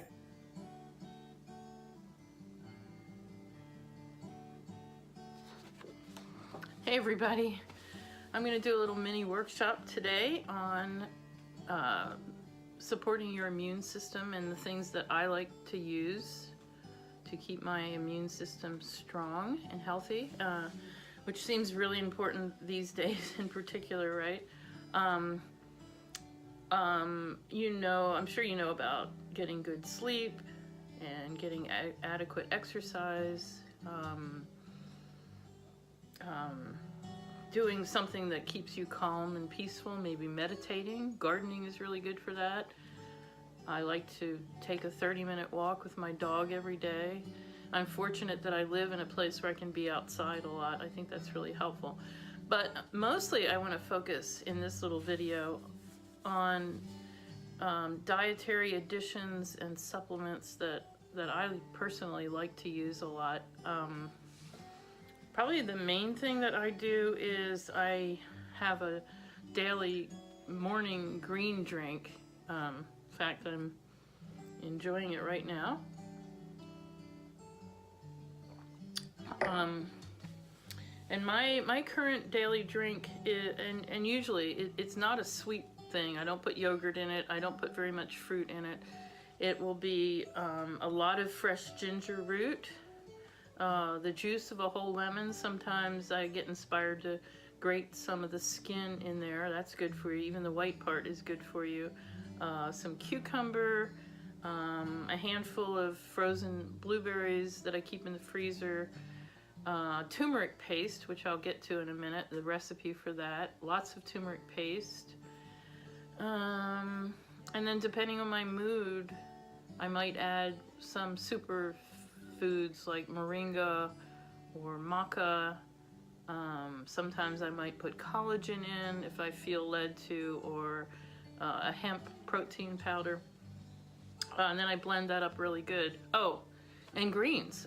I'll put, currently I'm putting stinging nettle in. I go out and pick just the tips and use a glove or a plastic bag and pick a few tips and throw that in your green drink and blend it up really good. When it's blended or cooked, it won't sting you. And I think it's the green with the most minerals and beneficial vitamins in it of any of the greens. So it's really good for you, but you just want to pick the tips.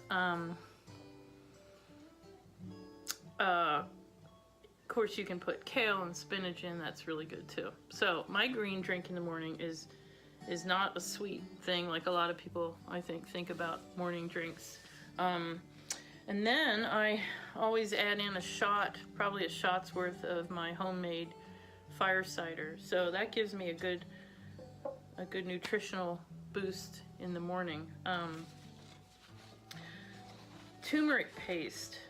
And so all of these things that I'm mentioning are basically anti-inflammatory additions that you can add to your diet. That's what it's all about, is keeping the inflammation down. And even though it sounds counterintuitive, things like apple cider vinegar and lemon juice really do alkalinize the system rather than acidify it, and they're really good to include in your diet frequently, daily. Turmeric paste is super good for anti-inflammatory. In fact, when my dog turns up lame or something like that, or has had an injury, I put probably, she's at 45 pounds, I probably put a half a teaspoon in her food twice a day, and that helps with inflammation. And I put a huge spoonful of it into my morning drink, though that morning drink is usually for 2 days. But anyhow, here's the recipe for turmeric paste. Use dried turmeric, which is easy to get these days. The cooking it in that water helps it to dissolve easier when you add it to your food or tea in the evening, or whenever you choose to drink it. And then the black pepper and the coconut oil make it more bioavailable in the body. So this is much better than just taking capsules. Or if you are taking supplements, make sure it has black pepper and some kind of oil in it to facilitate the absorption in your body. Let's see what else. And here's my basic fire cider recipe. And I'll take a gallon jar. I make a lot of it at a time because I tend to give a lot of it away. I'll take a gallon jar and I'll use 2 quarts of organic apple cider vinegar. In fact, I use organic everything, so I feel that's important to do when you can. As you see the recipe here, I don't have any exact measurements, and I don't think it really matters. I think that if you tune into it, you'll be led to do what's appropriate for you. Horseradish, onion, ginger root, turmeric root are the bulk, the larger amounts of things, and all these things get chopped up really fine. I tend to put less of lemon, garlic, and cayenne in, just because that's my preference. The lemon, I might use a bunch of lemons and squeeze half of them and add the juice, and then chop up or grate a bunch of the skin in there, because like I said, that contains a lot of good things. Cayenne, I use whole that I've grown and dried from the garden. I'll just throw some of them in. And I have on here compost or sacred soil. I really feel like it's important for us to get in our bodies the microbes that are found in soil. So I made that up. I just put a pinch or 2 of soil in there. Sometimes it's compost that's very special to me, or soil from a place that's special to me. Yeah, do that if you feel led to do it. So I'll take this mixture and I'll put it in the pantry where I see it every day, and it's in a gallon jar, and I'll just take that gallon jar and turn it upside down once, and that's how I stir it once a day. And I might leave it sit for up to 2 months. You could probably decant it after 1 month, but I usually let it go 2. And then I'll just pour it through a strainer into jars, and I keep those in the fridge because I have a couple of refrigerators, so I have room. But you probably wouldn't have to. I don't know. If I start to feel sick, then I'll definitely up my dose. But normally I just do, a shot a day. If you don't want to do it in a drink, you can do it in a glass of cold water or lukewarm water. It's your preference. Some of my friends really don't like the taste of my fire cider, but you can add honey to it, which is beneficial too. I don't, because I feel like I get enough honey in other ways, but you can add honey, and I definitely recommend a good local honey that you can get from a farmer nearby. So what else? I really believe in eating a lot of greens and a lot of dark green vegetables in our diet, raw, if you can handle raw.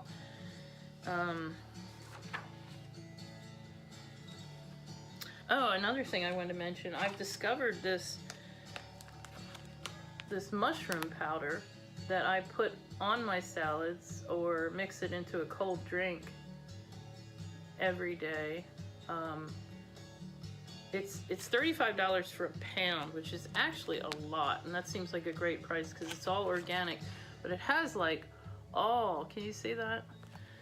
It has like, you know, all the good mushrooms: chaga, lion's mane, turkey tail, maitake, shiitake, oyster, tinder. I really recommend this for a dietary supplement for immune support. Getting lacto-fermented vegetables into your diet is another good way to keep your immune system supported. I do that mostly with sauerkraut or kimchi, which is really easy to make. You can get a recipe online. And I include that, you know, I don't know, a quarter cup a day or more. And you want to eat your sauerkraut raw and your kimchi raw. Yogurt is another good one for immune support, and lacto-fermented. Sauerkraut also contains a ton of vitamin C, which is really important, particularly now in fighting off the viruses that are around. Vitamin C, D if you're not getting enough sunlight, zinc is really good. All three of those are really good for currently, particularly for immune support against viruses.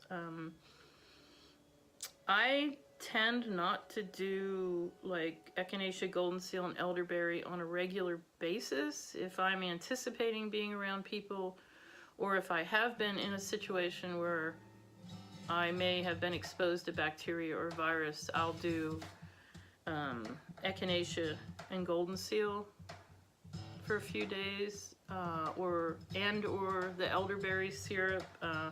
Our family member Pickles McCain makes a really good elderberry syrup. I use colloidal silver spritz, like in my mouth or in my nose, if I think I've been exposed.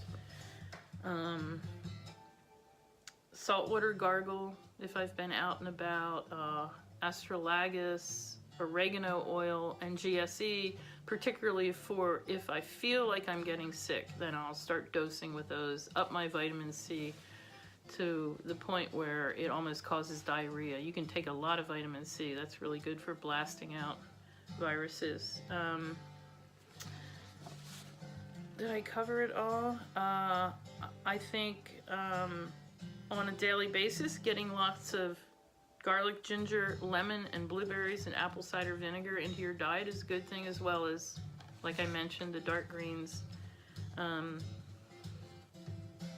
Yeah, I think that's it. I think getting out in the fresh air and spending time with nature is super good. Gardening is super good in so many ways. You get good homegrown food. You're out there in the garden and you see birds and things. It's fun, and you get those good microbes in your vegetables. I think finding a farmer or going to a farmer's market and getting vegetables, particularly root crops that still have, you know, soil on them. Maybe not visibly soil, but they're not sterilized like you get in the grocery store. Even the organic veggies in grocery stores have been sterilized to a certain extent, more than farmers markets garden products would be. I think that's it. If you want to email me for either of these recipes, you can do that at karendaystar@gmail.com. Yeah, okay, these are just things that I do. This is not meant to be a complete list, but I hope it helps, and I hope you all stay healthy and have a good summer. Okay.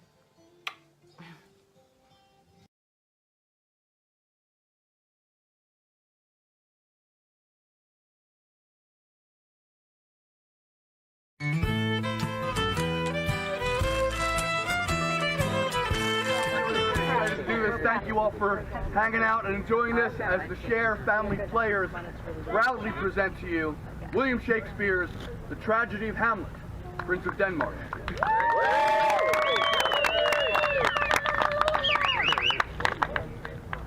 Oh, we never that one. Wait! Oh, come on! That's We're gonna start the show with Scary Nighttime when ghosts and things occur. All right, tragedy Hamlet, see you. Ready?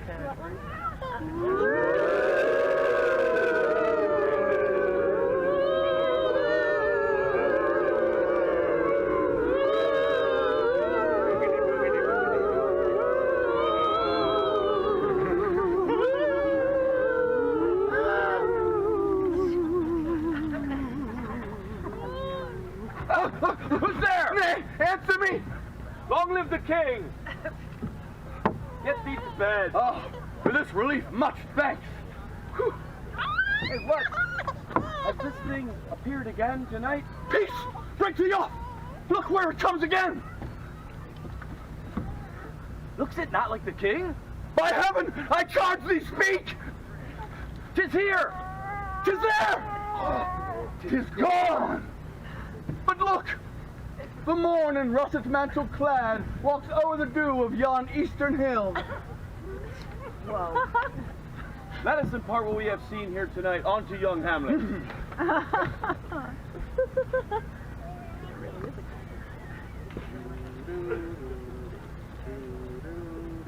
Dun. Dun, dun, dun, dun.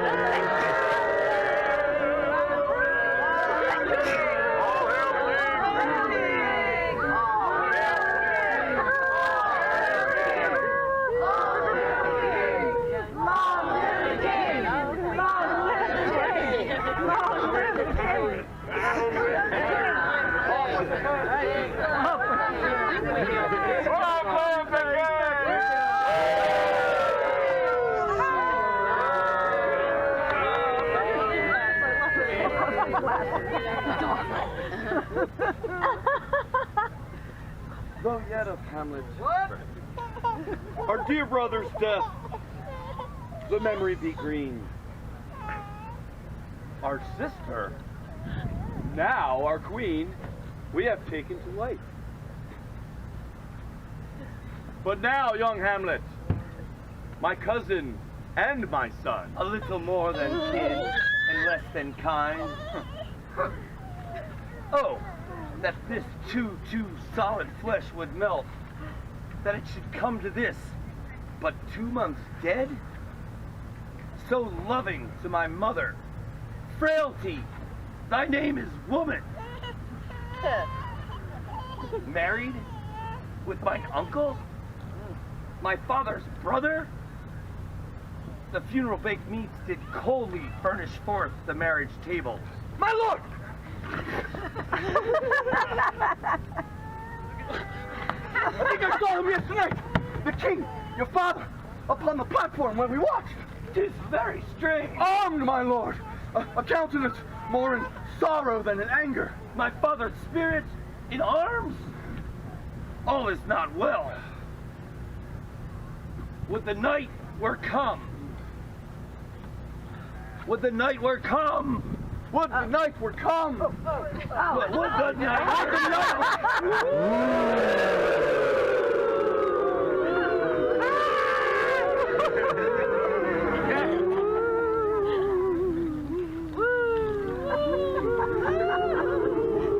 The king doth wake tonight and takes his rouse.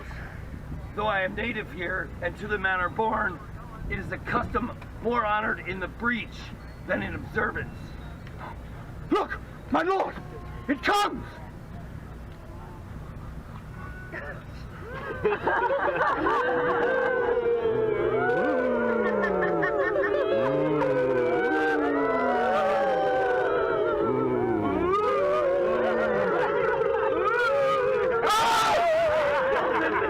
Defend us! Something is rotten in the state of Denmark. Alas, poor ghost. I am the ghost of Christmas past. No, wait, sorry, wrong place. I am my father's spirit. Revenge is foul and most unnatural. Murder. Murder. Murder. Murder.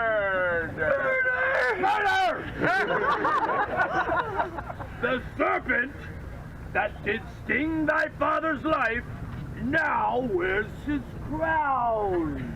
My prophetic soul! Mine uncle!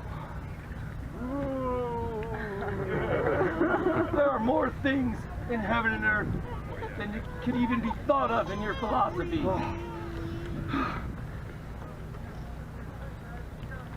Hereafter, I shall think meet to put an antic disposition on. The time is out of joint. O cursed spite, that ever I was born to set it right.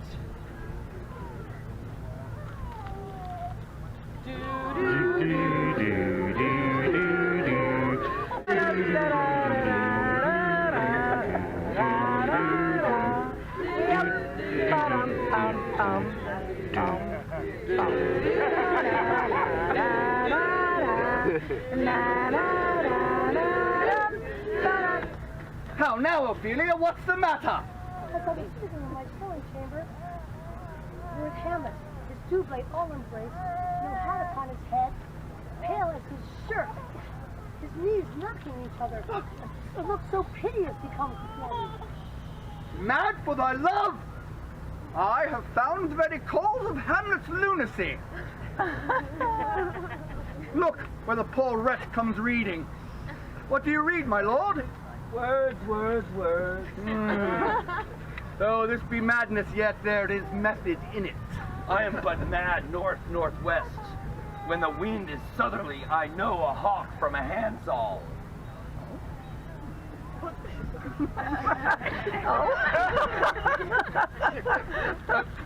The actors have come hither, my lord.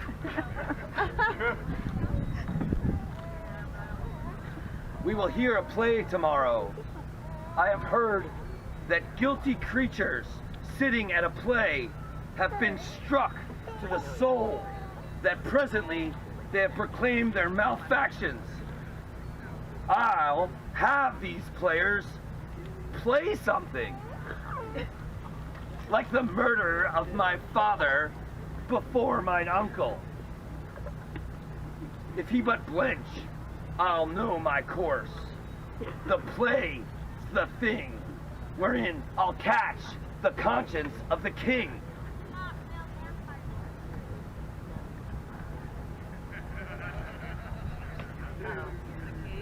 To be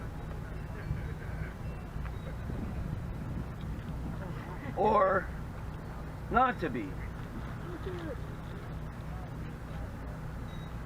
That is the question.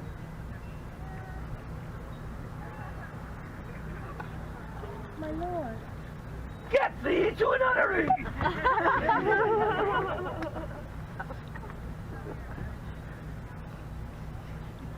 Love?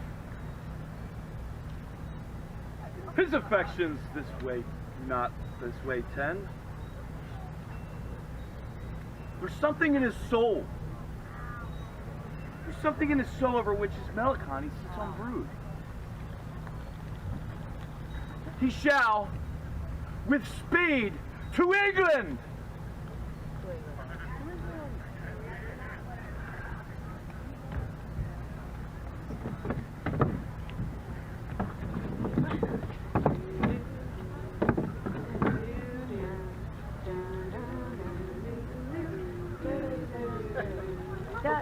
All hail the king! All hail the king! Ah, the king! We love the king!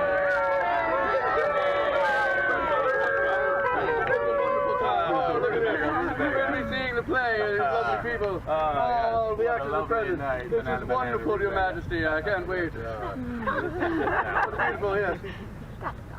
Speak the speech, I pray you, as I pronounced it to you, trippingly on the tongue.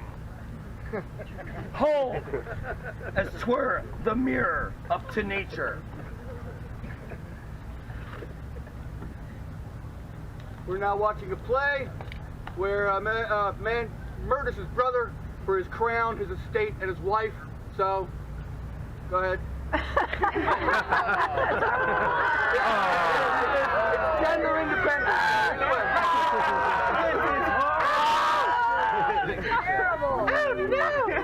Oh, no! Learn your lines. Madam, how do you like the play? The lady does protest too much, methinks. He poisons him in the garden for his estate. You shall see anon how the murderer gets the love of Gonzago's wife. The king rises. What? Frightened by false fire? 1, 2, 3, hooray! Lights, lights, lights! I'll take the ghost word for 1,000 pounds.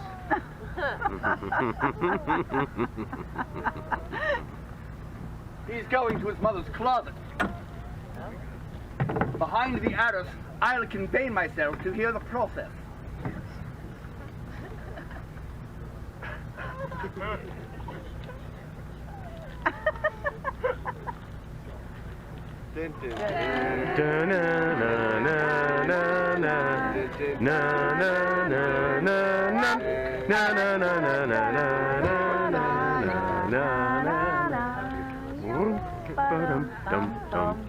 Now, mother, what's the matter?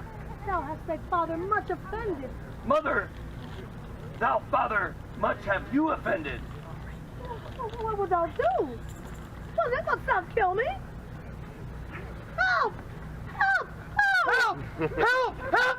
Shit! Help! Dead! Dead for a ducat! Alas, he is mad!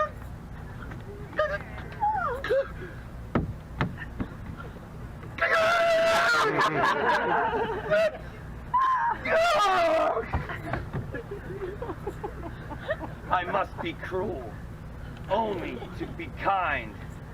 Good night, mother.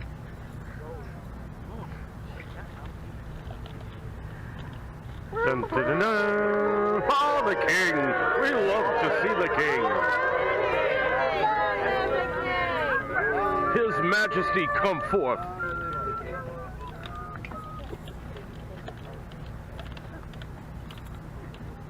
Now, Hamlet, where's Polonius? At supper? Hamlet, this deed must send thee hence. Therefore, prepare thyself. All things are bent on England. And England. My people, if my love thou holdst at aught, thou mayest not coldly set our sovereign process. The present death of Hamlet. Do it, England. Do it. Do it. Do it. Do it. Yo. A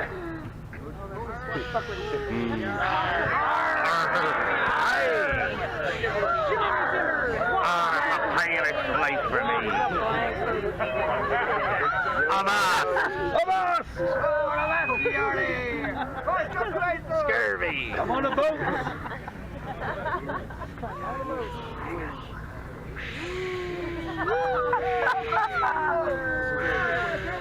Land ho!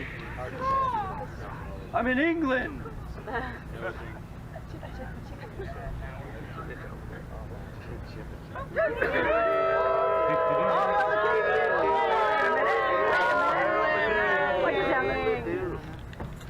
So where's my father? Supper? Oh, okay. Dead!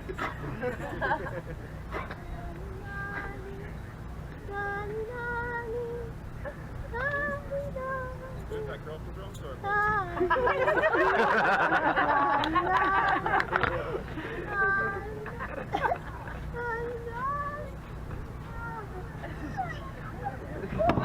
Oh!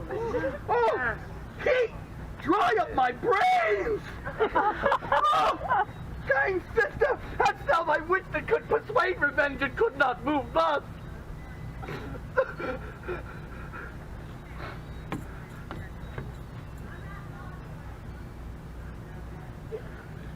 And where the offense is, let the great axe fall.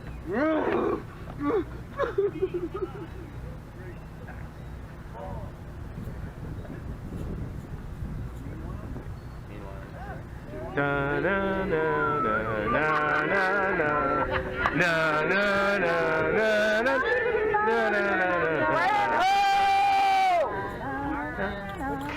na.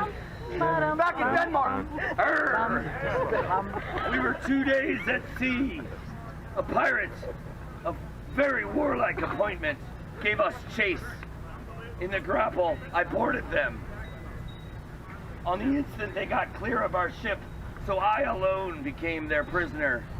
They have dealt with me like thieves of mercy. What is it that he built? Either the bash of the shipwright or the carpenter? A grave maker.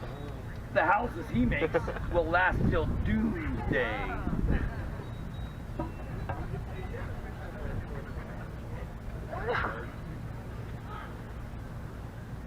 Whose was this? This same skull, sir, was Yorick's skull, the king's jester. Alas, poor Yorick. I knew him well.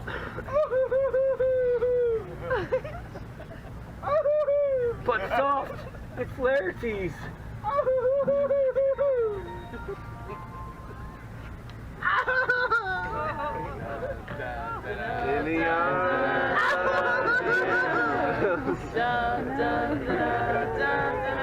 What ceremony else? Lay her in the earth, and from her fair and unpolluted flesh may violence spring. I tell thee, cherished priest, a ministering angel shall my sister be. What? The fair Ophelia? Oh, trouble, woe! Hold off the earth a while, so I can hold her once more in my arms. What is he whose grief bears such an emphasis? This is I, Hamlet, the The devil take thy soul! Away thy soul! Yes, he's mad, Laertes. I loved Ophelia. What wilt thou do for her? The cat will mew, and the dog will have his day.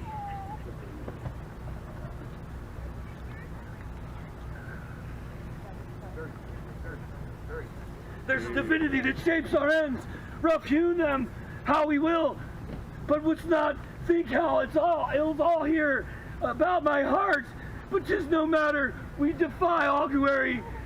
There's special providence in the smallest fall of the sparrow. Whoa, whoa, whoa, whoa! Going down! Oh, sorry, folks, excuse me. All right. Hey, look, I don't want to use this. You all right? I love you. It'll be great. It'll be fun. All right? You're doing fast. Chill. All right? Deep breath. All right? Hydrate in a couple minutes, right? All right. I love you, man. You're doing great. Doing great. Thanks, Phil. Sorry. Don't wear off,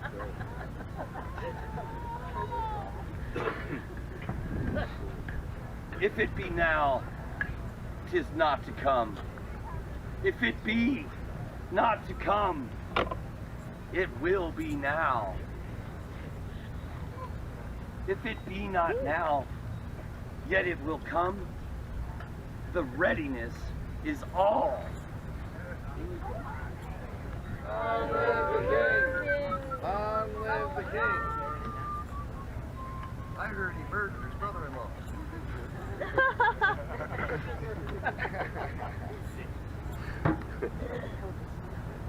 Come, my lord. Come on, sir. Come on. Hey, hey, hey, hey! Oh, He's like, keep it. Hey!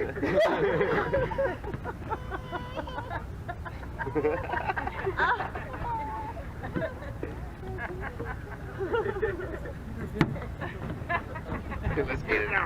All right. Get on the left. Your shoes untied. What? One. No! Judgment. A hit. A palpable hit. Stay. Stay. Give me a drink.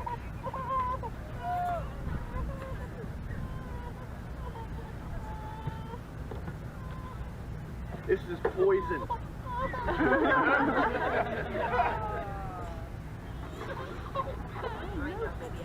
Hamlet, this pearl is thine. Here's to thy health.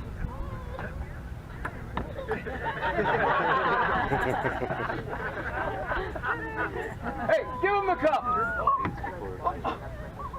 A crowd to thy fortune. Gertrude, do not drink. I will, my lord. Poison, poison, poison. Poison, poison, poison. My lord, I'll hit him now. Oh.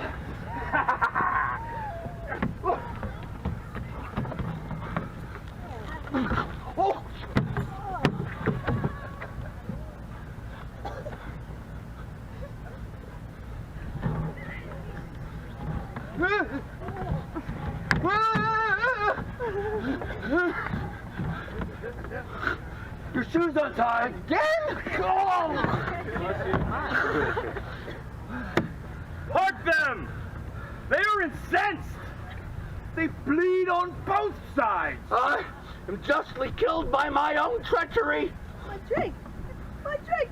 It is poison! Treachery! Seek it out! It is here! Hamlet! Hamlet! Thou art slain! Lo, here I lie, never to rise again! The king! The king's to blame! The point, it's envenomed.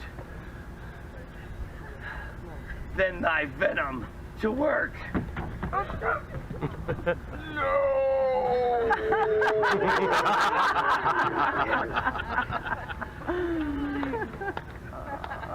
Exchange forgiveness with me, Lord. Have sandwich. I follow thee. I cannot live to hear the news from England. The rest is silence.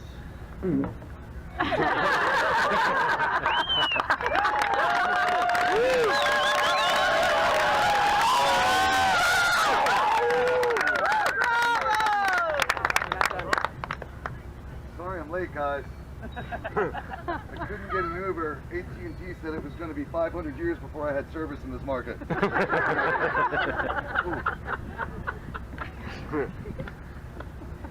Cool.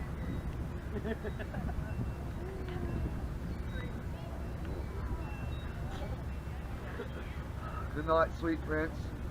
Flights of angels, sing thee to thy rest. Go and bid the soldiers shoot.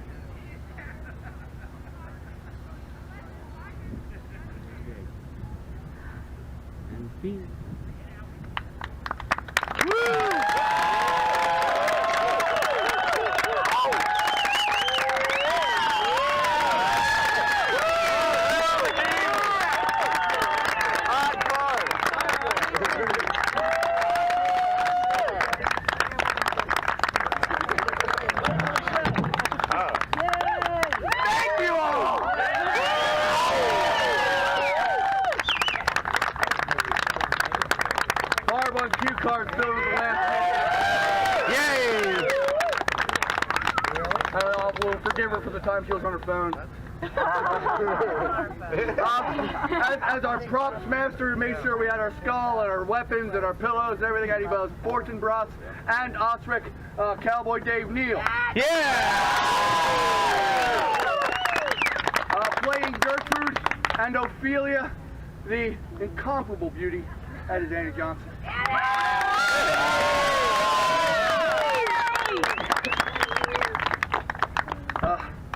Playing Bernardo the guard, Hamlet's father's ghost, the King Claudius, the gravedigger, all outstanding, the multifaceted, multi-talented, beautiful Tim Keller. My lines were on myself. And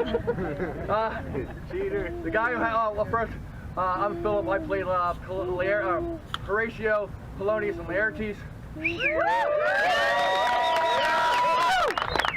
And the guy whose idea this was a year ago, when he said, boy, it would be great if we could do some kind of Shakespeare thing. And I said, well, I know there's a 15-minute comedy of Hamlet. He said, well, then can we really do it? I said, yeah, and you can be Hamlet. And he's never done any theater before, and he took to it like a duck to the water. Oh, he's been wonderful. He did a great job. Art Keller.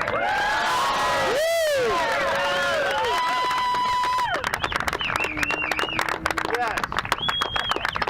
I hope you guys enjoyed it. We had a blast. This was a lot of fun for us. Thanks for hanging out and watching. Enjoy the rest of the Open wide. All right, Thank you, guys. Now I gotta put it up.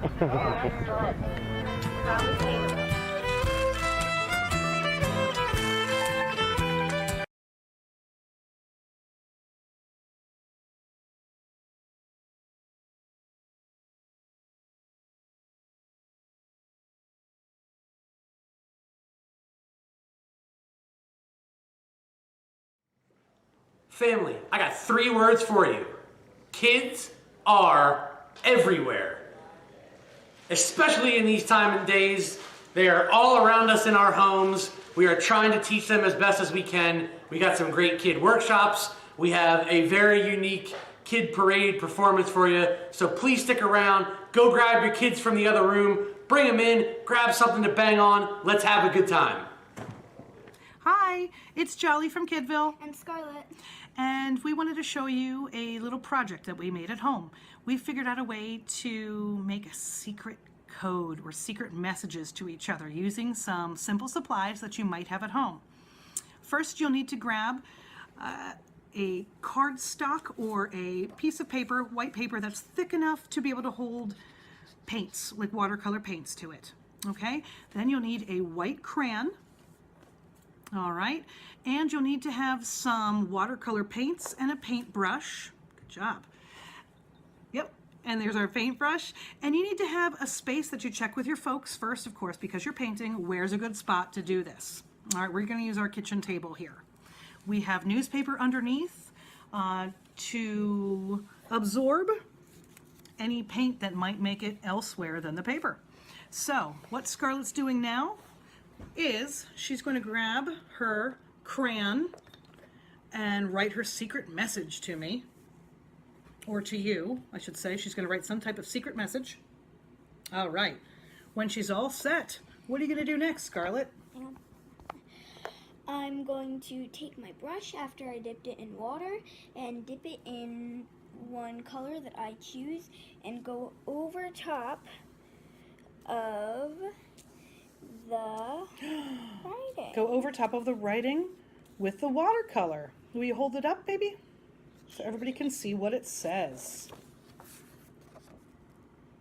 Ah, very nice. And that is the way you can easily make a secret code at home. All right? We hope you enjoyed this, and we hope you are having fun and you're well. Love you. See you soon. Hello everyone. Today we're going to work on opening our lungs and using our power breath to create strength and health and well-being. Your breath is your superpower. So I'm going to teach you how to use that breath. We breathe in and out all the time.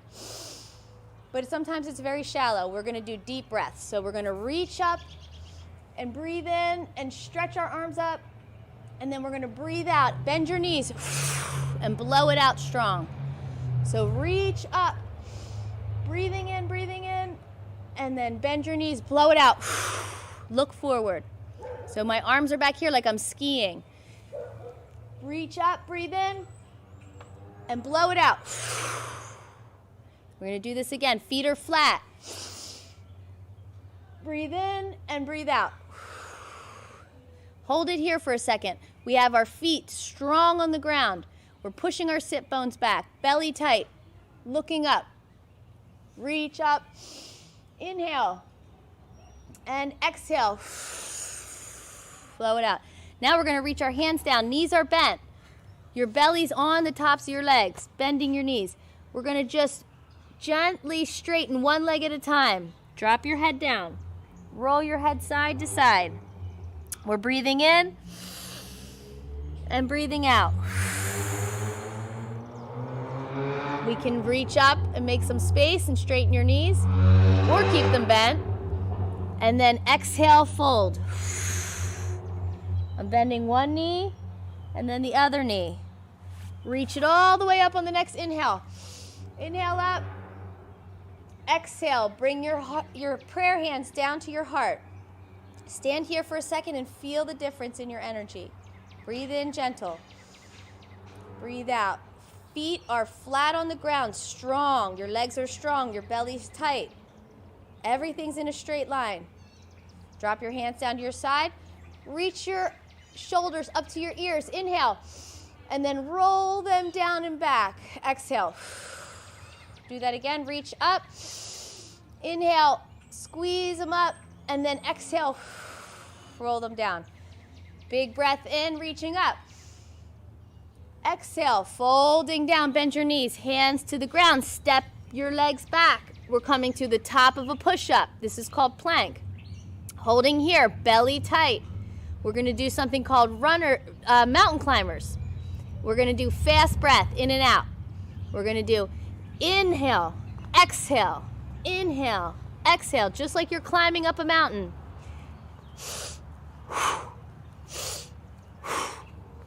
Belly tight.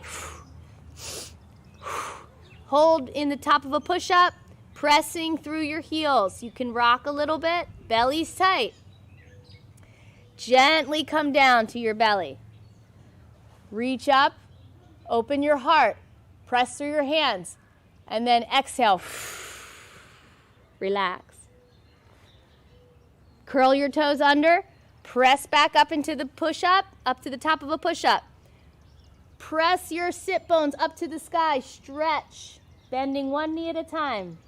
Inhale, exhale, inhale, exhale. Looking forward, walk your feet back to your hands. Hold your shins, reach your heart up. Inhale, exhale, bend your knees, fold forward. Inhale, come all the way back up, reaching up to the sky. Exhale, hands down to your heart. Stand strong. This is your mountain. Arms down, mountain pose. Roll your shoulders up. Inhale, down and back. Exhale. Stand strong here. Feel your breath. Inhale. Exhale. Reach your arms out to a T. Stretch your fingers really wide. Inhale. On the exhale, twisting to the left side. Inhale. Exhale. Back to center. Belly's tight. My feet are square and flat. My hips are straight. Inhale. Tall spine. Someone's pulling up from the top of your head. And then we twist on the exhale, looking over to the right. Inhale here. Pulling up to the top of your spine. Everything straight. Exhale, come back to center. Do that one more time. Inhale, tall, twisting, twisting, twisting, twisting. And exhale, hold in your twist. This part of my body straight. I'm just twisting my arms. Inhale. Exhale, come back to center. Other side. Inhale, open up your heart. Exhale, twist. Inhale, reach up to the top of your spine. And exhale, twist, come back to center. All this energy in your hands that you just opened up, we're going to bring it in. Reach around. Grab the back of your shoulders. Give yourself a big hug. Squeeze. And we're just going to gently rock.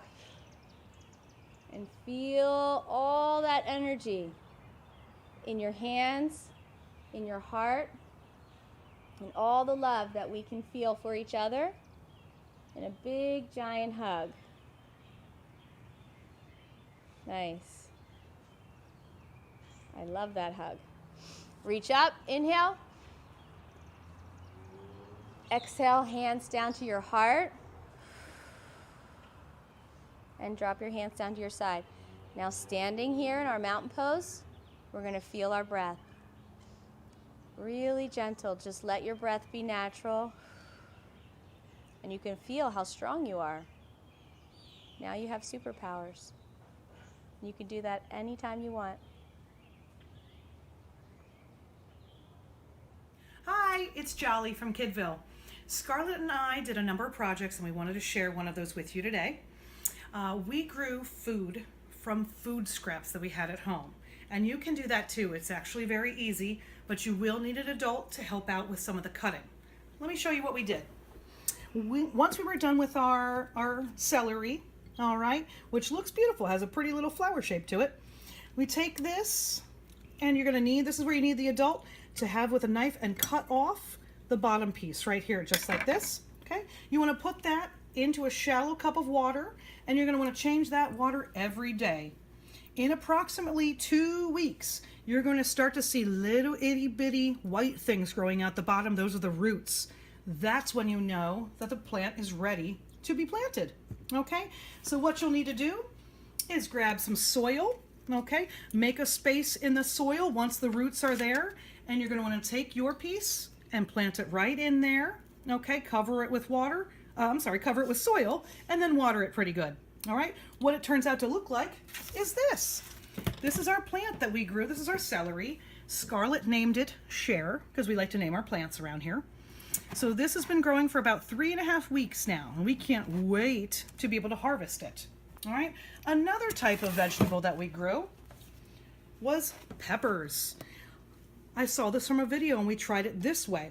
We grabbed a whole pepper like this. Once we were done with it all, you see all those seeds on there? Those are all the white seeds. You can put this whole thing into soil, cover it over with more soil and water. And look, these are all pepper plants that started to grow just from doing it like this. All right, make sure it stays in the sunshine, and make sure to water it good, and make sure there's proper drainage underneath. And you need something to catch any extra water that comes out so that you don't stain mom and dad's, home.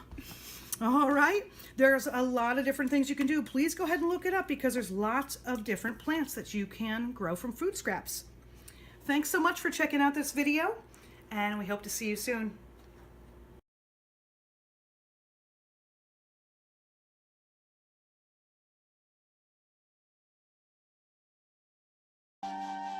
Hi, Share Campers, it's Astro here. We're going to do a workshop today on radial design, found objects, and you're going to learn about what a mandala is. I hope you're ready, because it's going to be fun.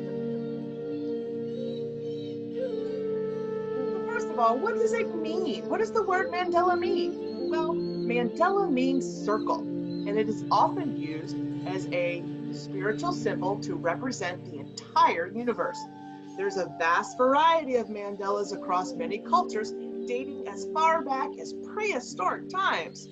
The circle is the most natural form known to mankind. The universe is made up of planets, stars, moons, and the sun. Those are all spherical in shape. The sun rises and it sets in a never-ending circle. Seasons pass in the annual circle. Trees, rocks, raindrops are circular, and most fruits and flowers are spherical. Cells and atoms that make up everything in the universe are also circular. So what else could we think of? Well, how about fractals? Natural fractals design are also present in mandalas. The mandala is a form of art that continues today. The kaleidoscope, and I know you all know what a kaleidoscope is one of those simplest ways of experimenting or experiencing mandala art. Some artists use recycled records, compact discs to form the basis of their mandalas, while others use clay, canvas, dinner plates, and even fabric. Fractal designs, with their self-replication and basis in geometry, are sometimes used to create mandalas as well. So what is a mandala anyway? Well, in today's terms, a mandala is used to describe any circular radial design or geometric pattern. Mandalas are present in nature in many different forms, such as flowers, cells, animals, spiderwebs. And if you look at the screen over to the right, you'll see I've given you a whole bunch of different representations of mandalas made in nature. So a mandala has radial symmetry. What is radial symmetry, you might want to ask Astro? Well, sometimes things are symmetrical when they are the same on both sides, kind of like a butterfly or our face. But then there are some shapes that have more than one line of symmetry. That's where the mandala comes in. Radial symmetry is when the same design radiates out from the central point.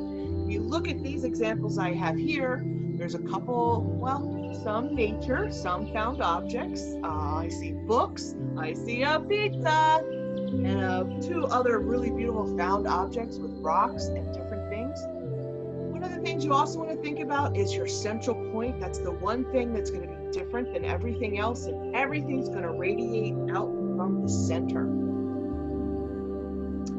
Why make a mandala? Well, mandala is the shape that brings us back to those essential elements. It reminds us that there's great capacity for beauty when we are in a circle. Mandalas push aside thoughts and let your creativity flow. Mandalas can loosen our resistance and can grow our hope. They help with balance and create concentration, and looking at them creates calmness. Now it's time to think about what you want to collect for your mandala. Your objects can be man-made, objects from inside your house, or they can be objects from nature, such as rocks, flowers, and leaves, or you can mix both of them. You can make it half man-made or partially man-made and partial nature. It's up to you. That's what's so cool about making a mandala. It's your design. So sometimes the best projects are the ones that you decide to make from stuff you have gathered. Study some of the photographs that you're going to see in a minute of mandalas that were made from found objects from such places as home, park, yard, and if you want, you can even try it digitally. Creating a mandala is a wonderful experience that helps redirect thoughts surrounding art, from one of creating art for visual beauty to one that gives an outlet for self-expression and inner healing. Every person is an artist waiting to emerge. Art is not about getting things just right and perfectly capturing an image. It's more about like the process that helps you learn more about yourself and your connection to the world around you. Sure, there's a finished product and the end result that goes along with that product or that project, but the process is far more important than the individual parts, the process. It gives you insight into your being that otherwise escapes your conscious awareness. So here we go, found object mandala. Remember that you are going to be using radial symmetry. So you're going to gather items, and I mean a lot of items, because you want to do a pretty big mandala. And some of those things can be man-made. Legos, noodles, stuffed animals, superheroes, Matchbox dolls, straws, crayons, Play-Doh, shoes, silverware, books, or toys, anything your heart desires, anything you can imagine. You could also do natural items such as rocks, leaves, fruits, flowers, twigs, seashells, blades of grass, beans, and even dead bugs. Anything that was made in nature. Or if you want, your mandala can be a mixture of both.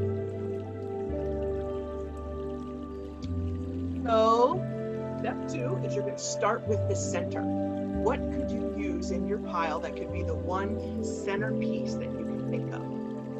So after you've figured out what your centerpiece is, you're going to rearrange your mandala until you're happy and satisfied with your final product. Remember that it's going to be radial symmetry, just like a pizza. What I'm going to ask you to do is to take a photograph of your final design and post it on the share page for all of us to see. I can't wait to see them.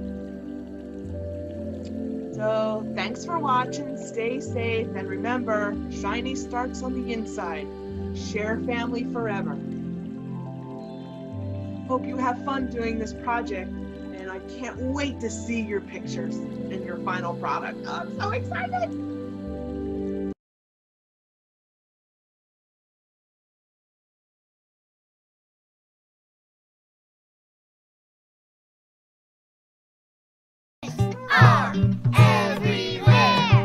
Kids are everywhere.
that you're here. My favorite time of year. Though you're so far away, nothing's gonna stop this kids' parade. Kids are everywhere. Kids are everywhere. Kids are everywhere. Kids are everywhere. Kids are everywhere. Kids are everywhere. Kids are everywhere. Kids are everywhere. Kids are everywhere. Kids are everywhere. Kids are everywhere. Kids are everywhere.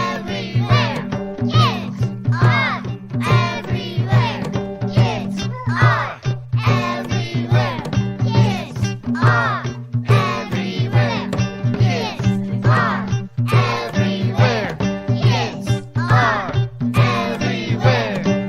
Well, I'm so glad that you're here. My favorite time of year. Though you're far away, nothing's gonna stop this kids' parade. Kids are everywhere.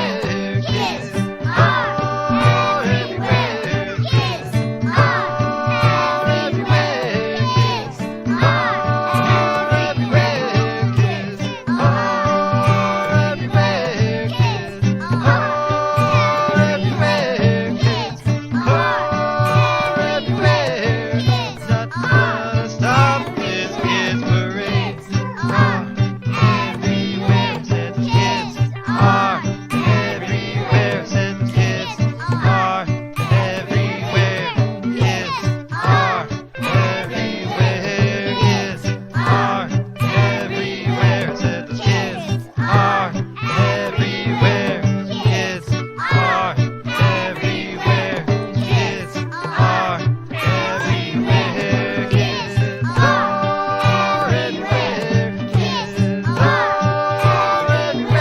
are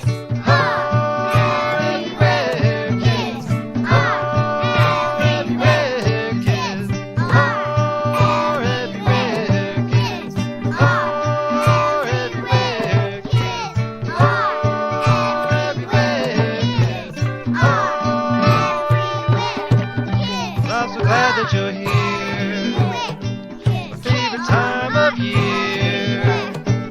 Though you're so far away, nothing's gonna stop this kids' parade. Kids are everywhere. Kids are everywhere.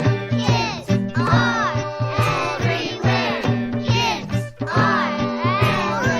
are everywhere. Kids are everywhere. Kids are everywhere. Kids are everywhere. Kids are everywhere. Kids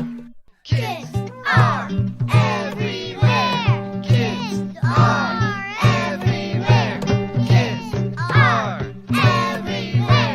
Kids are everywhere. Kids are everywhere. Kids are everywhere. Kids are everywhere. Kids are everywhere. He's gonna say hi. Hi everybody, it's Bennett and Taylor. We are here today and we are really excited to spend our weekend with you, and we hope that you are enjoying all of the workshops and the bands and the content that has been pulled together at an enormous effort, and we're really thankful to everybody who's done it. So spend some time, hang out with us remotely. We wish we could see you in person, but we will see you next time. Head over to sharefest.org and help support all the things that Share does, and we will see you as soon as we can. We love you. Taylor, say bye. Bye-bye. Bye-bye. Hi, Share family. It's Disco. I miss you. And we're going to do a workshop. I'm going to teach you how to make a vegan black bean soup using not fresh ingredients that we all wish we had right now, but we're going to use canned ingredients, jarred ingredients, and frozen ingredients, because that's all I have. Alright, so let's get started. So the first thing you need is to make sure your workspace is clear.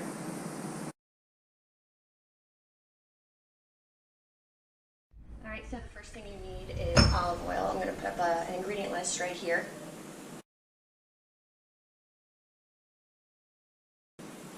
So get your olive oil, give it a quick turn around the pan, stove to medium. So onions, frozen onions are fantastic. They keep basically forever, and they work in soups, casseroles, anything you want to do. So, by the way, all my measurements are approximate. I'm probably going to do about half a cup of onion, so 1 small onion or half a large onion. Take yourself a drink while this heats up. I'm drinking out of my Share mug of responsibility. This mug keeps me responsible at Share because it only holds a small amount of liquid. Alright, so once your onions are going, you can hear them starting to really simmer down and get translucent. You're going to use some sofrito. Sofrito, this is a homemade version, but sofrito is something you can find in your international aisle. It's great because it has garlic, peppers, herbs, a lot of flavor in very, very small, and it keeps very well. So if your garlic has started to sprout, sofrito I like a lot. So get that in there, really starting to work until it starts to stick to the bottom of your pot. So something else I love, and I pretty much put in everything except for ice cream, is chipotle and adobo. You can get this in a can, you can get this charred. This adds a really, really complex, simmered for days flavor to pretty much anything, and it comes in a jar. I love that. And everything starts to stick, which is a good thing. You are going to deglaze. So you're going to put in some vegetable stock and really, really, really start scraping the bottom of that pot to get all that good stuff, because that's going to make your soup taste good.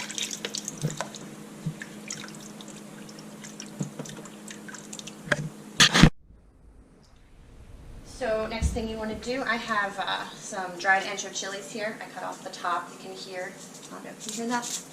You want to keep those seeds in there. This is going to give it a really nice, sweet, smoky flavor. And you are going to let that kind of reconstitute and turn into deliciousness. While that's happening, you're going to season. I'm going to use cumin, and that's going to be probably about half a tablespoon. Again, I'm completely guessing here. You do you.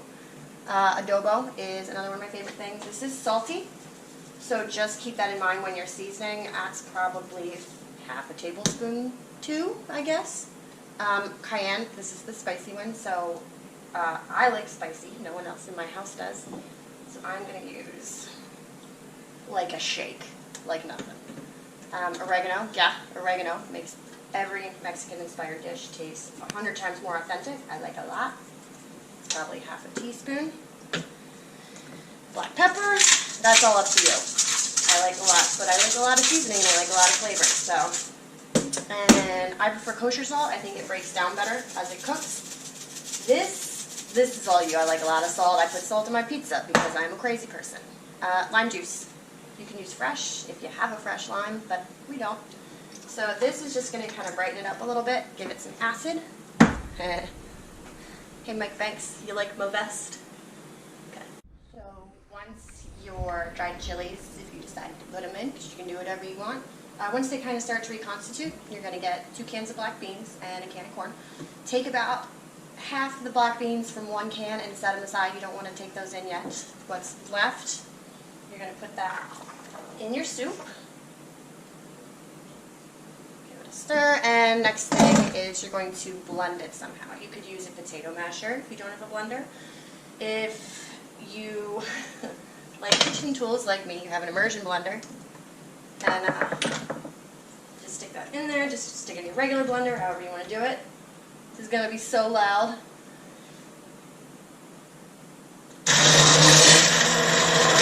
I'm using an immersion blender.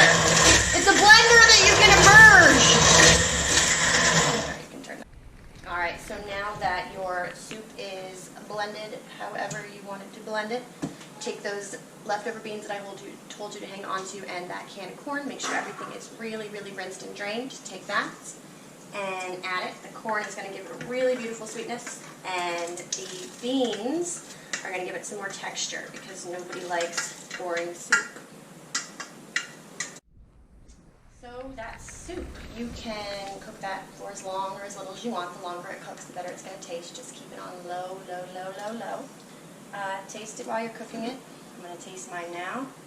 I like to add, I told you no one in my house likes spicy but me, so I'm going to add some Cholula, because we all know that's the best. And if you're an un-vegan like me, I like a lot of sour cream, which comes in a squeezy tube now, and I'm very excited about it because that water that sits on the top of your sour cream is so gross. So yeah, that's my soup. I'm going to taste it. It's delicious. Ooh, that's really good. So yeah, I miss you guys so much. I really, really, really miss my skeleton crew. And we will see each other again when the four winds blow us safely home. Love ya.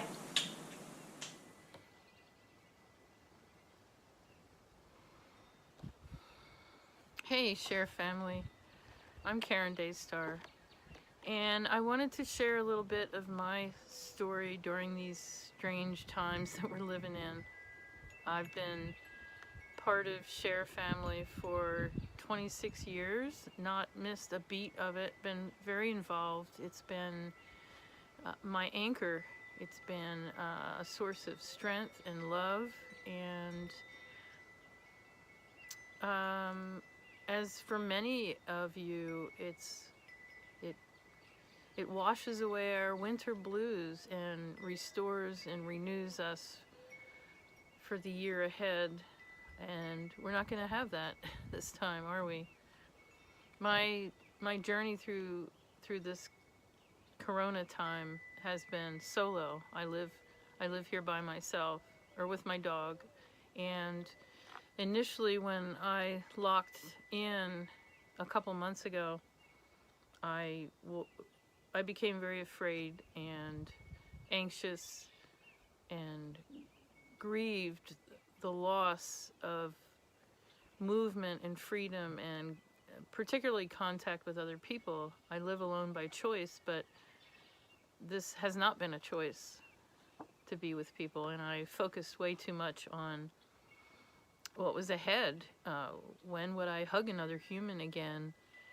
And when would I get to be with people again? And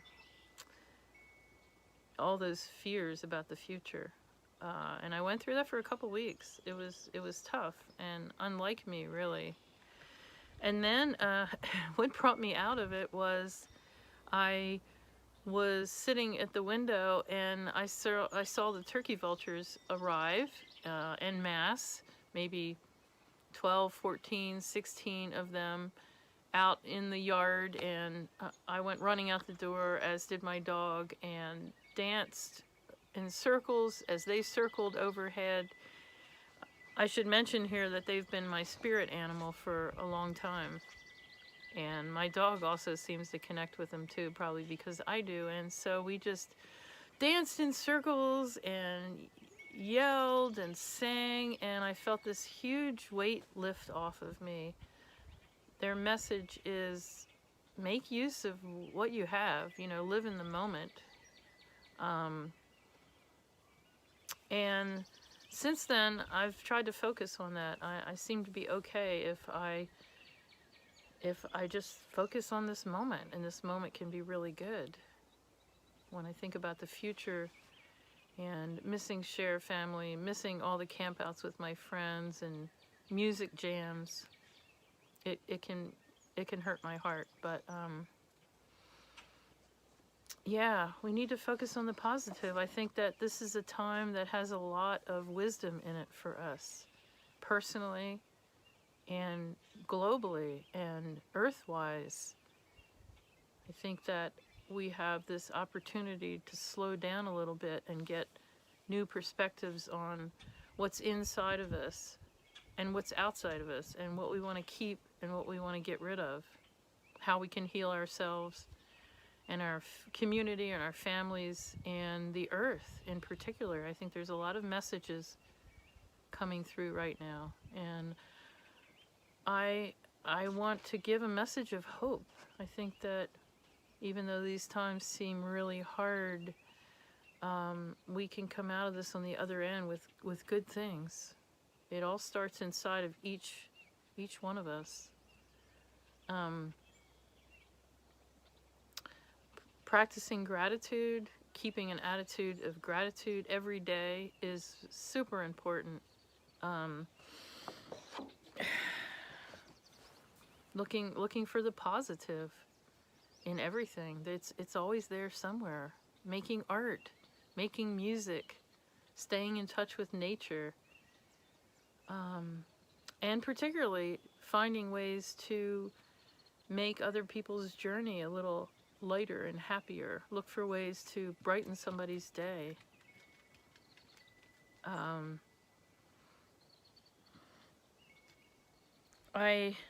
I'd like to wrap this up with reading a poem that I wrote, oh gosh, decades ago when I first connected with turkey vultures. I think they have a good message. When I reread this recently, I think they have a good message for all of us right now. I am the turkey vulture. At night I roost in tall trees with my clan. In the morning I spread my wings damp with dew to dry in the sun. I ride high the warm thermals. Rarely do I flap my wings. My eyes are keen, my sense of smell powerful. My voice is silent. I act rather than speak. I am a raptor. I do not kill. My legs too weak, my talons too short. My role is scavenger. I keep the world clean and in balance. I am resistant to disease where others are not. I make use of what has been left. I am a symbol of purification, of life, of death, the restoration of harmony. I teach you to see subtle energy emanations. This is the medicine of the turkey vulture. Learn to use your energy in a powerful and efficient way. Float, rise, and soar. Make use of what is available. I give praise to the sun. I give praise to the warm winds. I give praise to the earth for her gifts.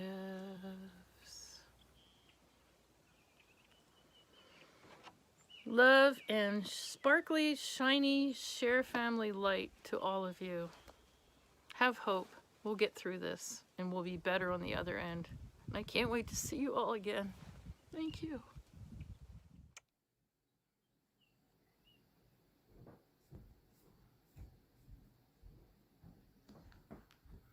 Hi everyone, welcome to my long distance hug workshop.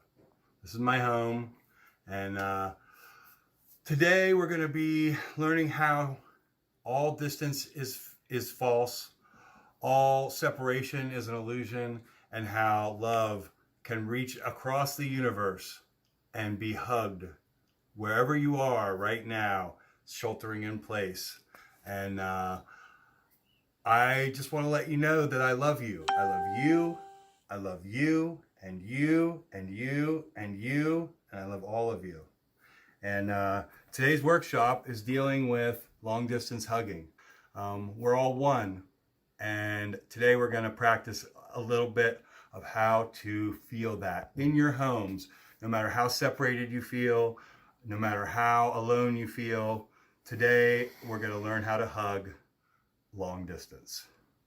To show you a little bit of how false all this is, time, space, separation, distance, alone, together, I'm just going to show you a couple things. Like all of a sudden you can just be in your living room and next thing you know you're standing in a field. And then out here you are in the field of infinite possibilities, where anything is possible, where your heart is open and your mind is open and your soul is open and you're surrounded by nature.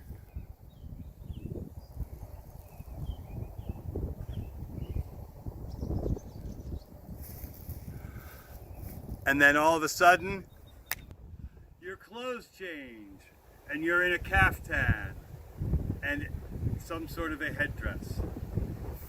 Here's the thing, we're all one. We're all one.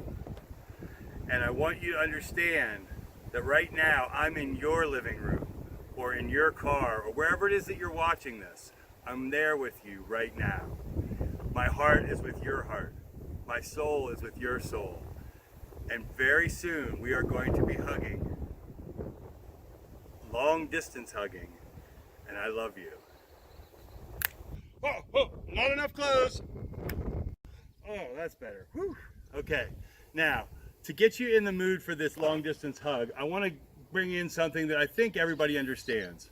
Lilac flowers. Right now, they're blooming. See, we've got them right here.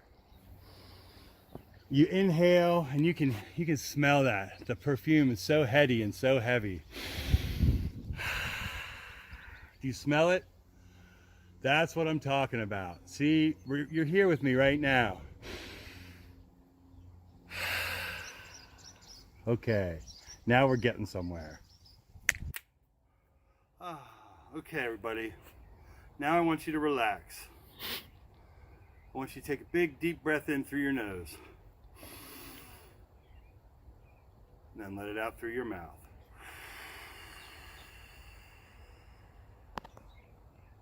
In through your nose. Out through your mouth.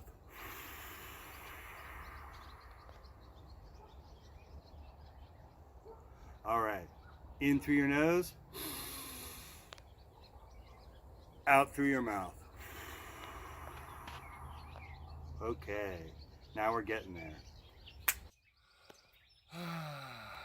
Okay. Now, for those of you who can stand up, I want you to stand up. If you can't, it's okay. Just sit where you're sitting. Lay where you're laying. I want you to take your arms and I want you to wrap them around you like this. If you were to be seen from behind, it would look like this. That's the fake makeout pose. So you've got your arms wrapped around yourself and I want you to close your eyes. I want you to close them. Close them. And I want you to hug yourself. But I'm the one hugging you right now. I want you to give yourself a big Todd Miller hug. I want you to hold yourself real tight and I want you to breathe in. And then breathe out. And I want you to squeeze yourself even tighter. And now, I am going to be the one hugging you. Okay, ready? Get set. Here we go. Long distance hug commencing in 5, 4, 3, 2, hug.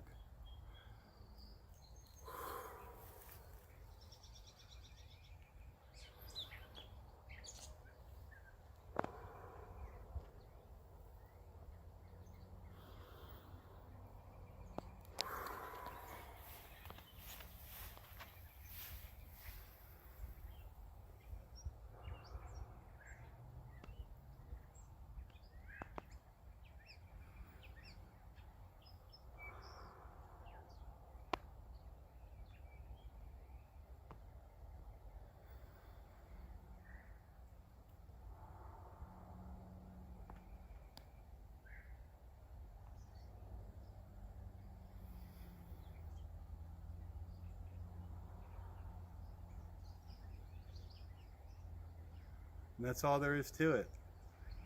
I love you guys so much. I want you to know you're not alone. I'm there with you.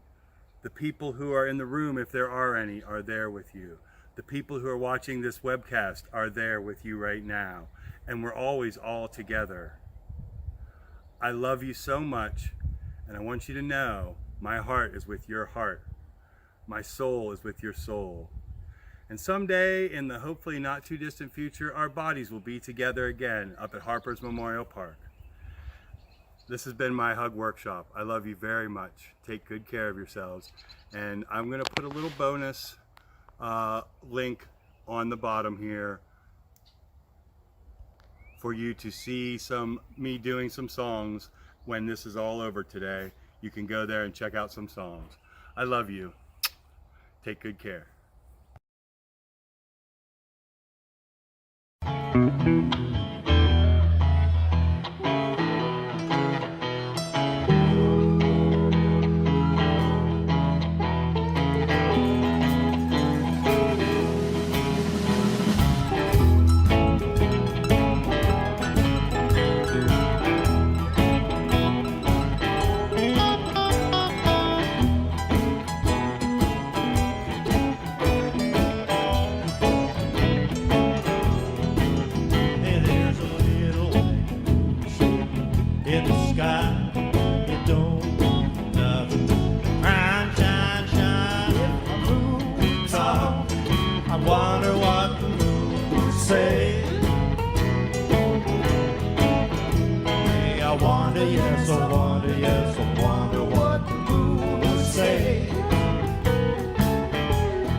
On the table, it's all alone and empty.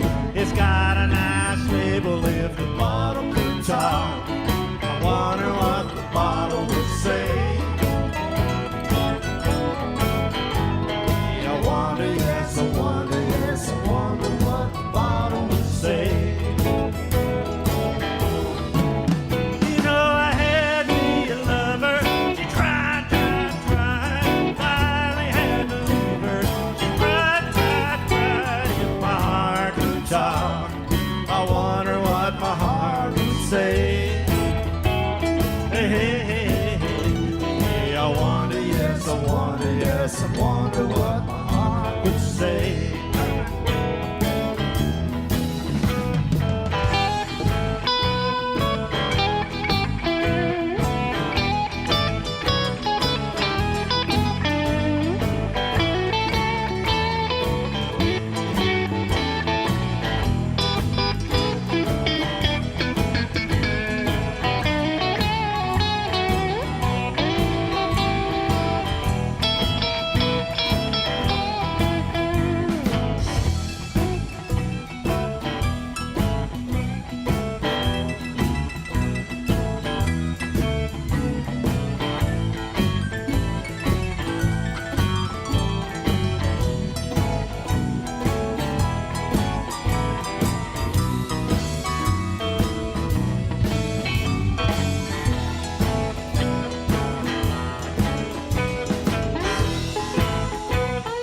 my heart would say. Take it down for that mandolin now.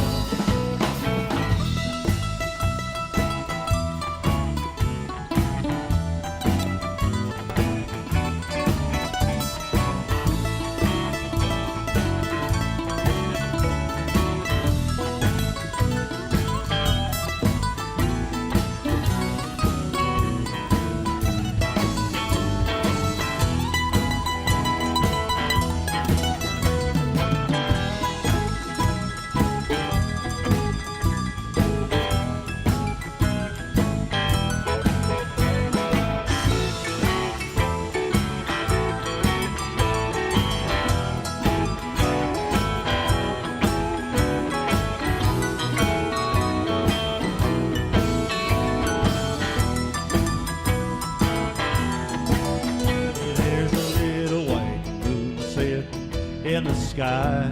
It don't do nothing but But shine, shine, shine, if you could talk. I wonder what the moon would say. You know I wonder, yes, I wonder, yes, I wonder what the moon would say. You know I wonder, yes, I wonder, yes, I wonder what the bottle would say. You know I wonder, yes, I wonder, yes, I wonder what my heart would say.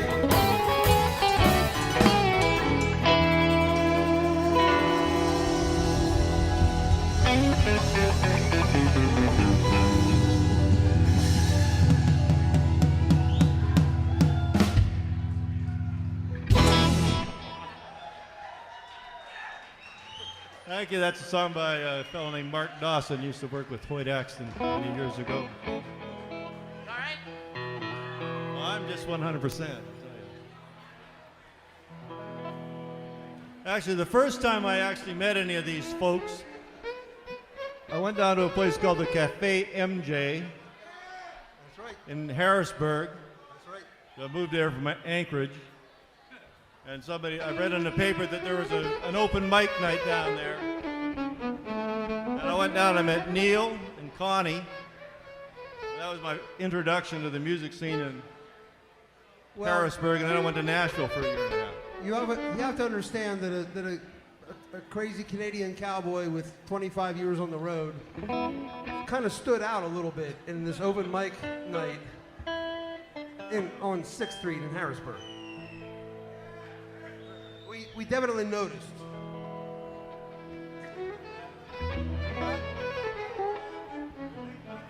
Sure.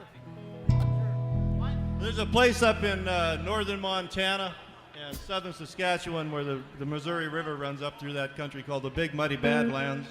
And if you ever saw a Jack Nicholson movie called The Missouri Breaks, well, that's the country that I did an ill-fated trip down there one time from a place called Swift Current, Saskatchewan to Havre, Montana to buy a pair of Tony Lama peanut brittle lizard skin cowboy boots. Took a whole week's pay. Coming back on this awfully muddy day, we got to the Canadian border and I had these shiny, shiny, shiny black new boots on, and the border guard asked me 3 times if I had anything to declare, and I failed to declare the boots 3 times. So he seized my 1976 Dodge Ram Charger and the boots. It was a pre-Lee Iacocca Ram Charger. I should have let him keep that, and I should have kept the boots because they'd still be wearing today. One of the things that amazed me about the Big Muddy Badlands, it was the first time I thought I saw a kangaroo in North America. It was actually a northern Montana jackrabbit. 2 of them were kicking the crap out of a coyote. Anyhow, I wrote this little song off of that trip. A couple of names you probably would not hear. They're kind of out of Canadian history. One is a guy named Gabriel Dumont. Gabriel Dumont was a war chief of the Métis Indian tribe up there when they went on a revolution against Canada. And a guy named Henry Kelsey was the first white man to ever see the Rocky Mountains, sometime in the late 1600s, early 1700s. A running through the rain, a riding through the mud, heading for the border, gotta get back home. Jackrabbit running by the side of the road, heading for the border, just gotta get home. Running through the rain, a riding through the mud, heading for the border, gotta get back home. Jackrabbit running by the side of the road, heading for the border, just gotta get home. Been 6 long months with no Rocky Mountain sunset. I'd love to see them smiling faces back home. Not these windswept cold with the ghost of the bison. Gabriel Dumont standing all alone. Now Montana, she lured me like a fancy dancing lady. Held me in her arms, made me feel like I belong. And I'm from Saskatchewan, not meaning any harm. Border guard reminds me I'm a long way from home. We rode south across Saskatchewan in the year 79. Heading through the Badlands of Montana on my mind. The prairie stretched before me just like some endless sea. And though the big mighty Badlands, no place for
came west to this wild and open country. The Sioux and the Blackfoot were still free to roam.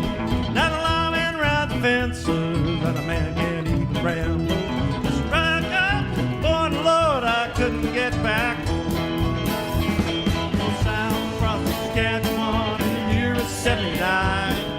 Heading through the Badlands of Montana on my mind. The prairie stretched before me just like something to see. I know that big, mighty Badlands, no place for a mountain boy like going through the rain or right through the mud. Heading for the border, gotta get back home. Jackrabbit running by the side of the road. Heading for the border, just gotta get home. Running through the rain or right through the mud. Heading for the border, gotta get back home. Jackrabbit running by the side of the road. Heading for the border, just gotta get home. Right through the rain or right through the mud. Heading for the border, gotta get back home. Jackrabbit running by the side of the road. Heading for the border, just gotta get home. Running through the rain or riding through the mud. Heading for the border, gotta get back home. Jackrabbit running by the side of the road. Heading for the border, just gotta get home.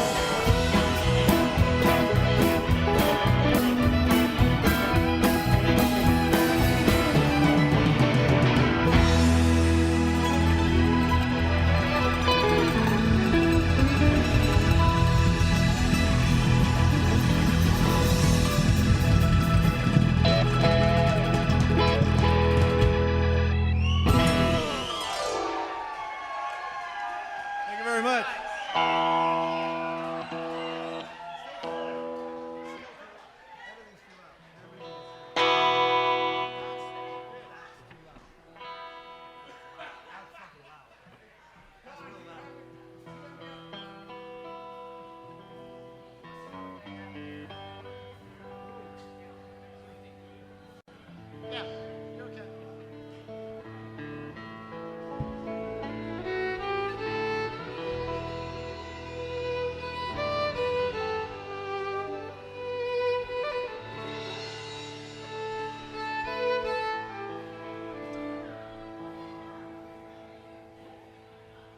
One, two, three.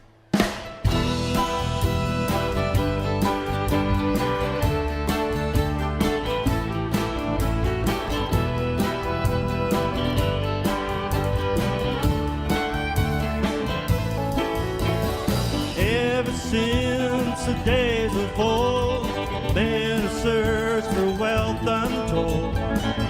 Dig for silver and for gold, leave an empty hole. Way down in the Everglades, where the salt water flows and the long grass waves, the eagles fly and the otters play in the land of the Seminole. Blow, blow, Seminole wind, blow like you're never gonna blow again. Calling to you like a long lost friend, but I know who you are. Blow, blow from the Okeechobee, all the way out to Diddley. Blow across the land of the Seminole, the alligator and the gar.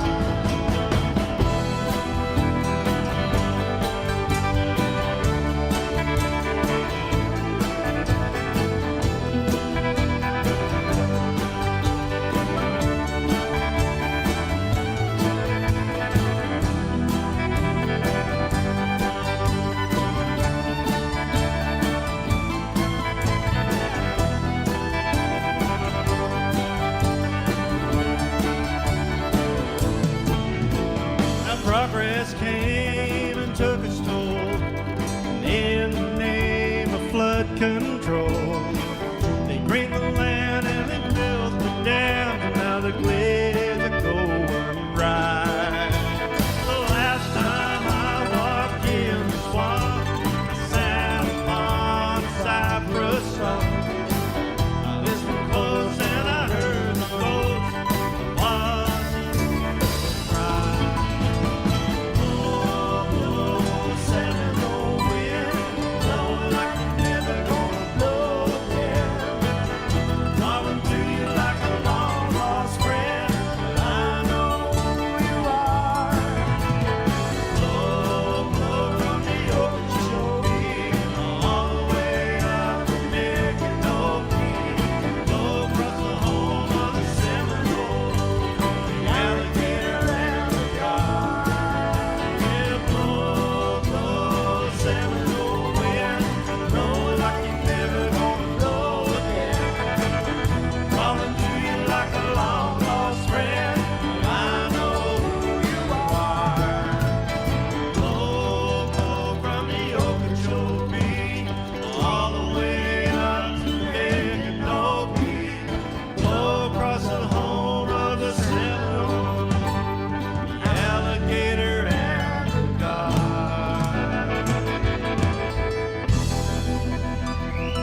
Don't put any of him in there.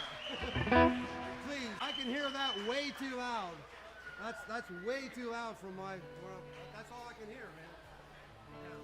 Yeah, sorry. Yeah, so I jumped up maybe the second time I met Cameron on stage, and we sang a couple of old Grateful Dead numbers to me. He told me his favorite country album of all time was Working Man's Dead. I said, I think I'm going to get along with this guy just fine. Well, why don't we do something off that right now? Are you lost, little boy? Why don't we do something off that album right now?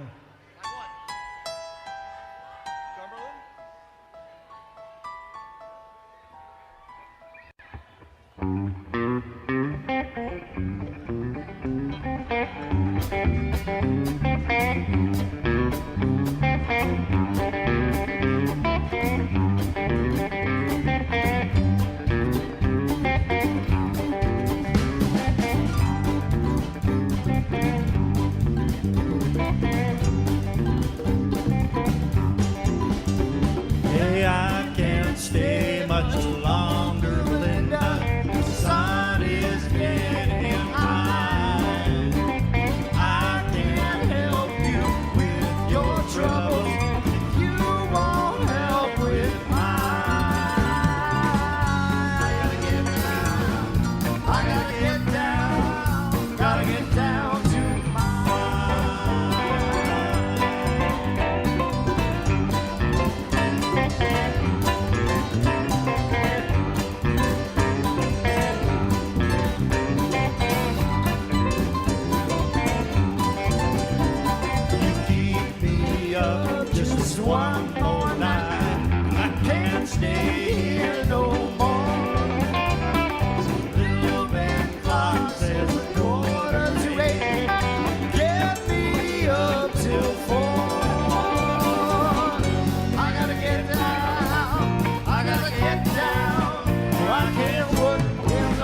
poor man make a $5 bill. Keep him happy all the time. Some of the fellas make nothing at all. Hear him cry. Can I go, buddy? Well, can I go now? Take your shift out of mine. Gotta get down to the Cumberland Mine. Gotta get down to the Cumberland Mine. That's where I really spend my time. Making money, $5 a day.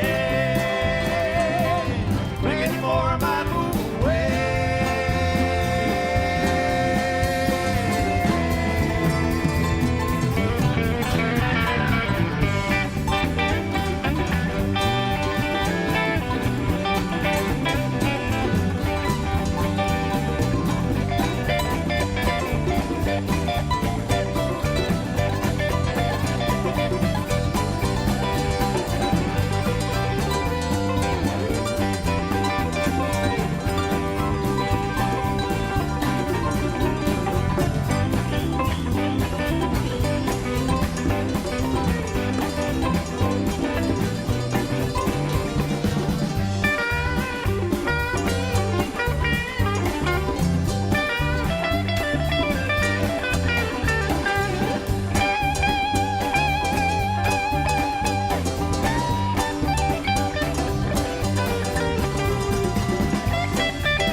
But a poor man got the Cumberland blues. He can't win for losing. But a poor man gotta walk that line. Just the things you can do. I don't know now, I just don't know if I'm going back again. I don't know now, I just don't know.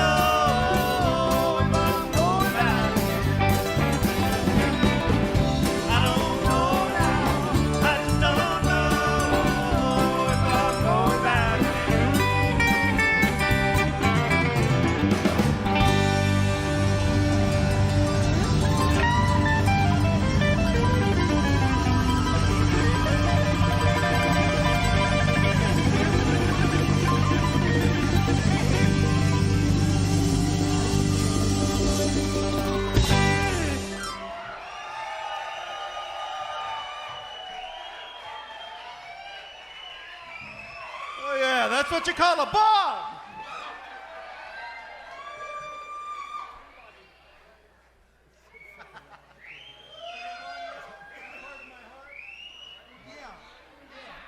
Can you see why I thought we'd get along real nicely?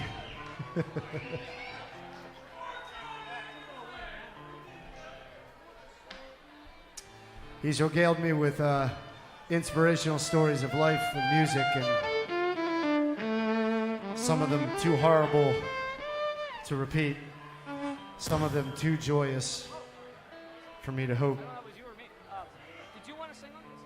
to tell with any credibility.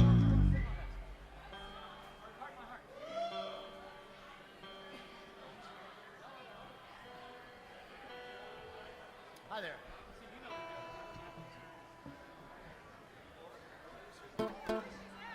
Hey, Lottie Matlock, come on up and sing. Laurie.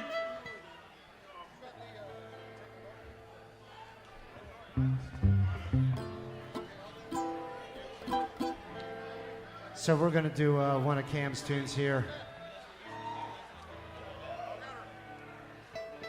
If there's ever a song that somebody should have made a few $1,000,000 on, it's this one.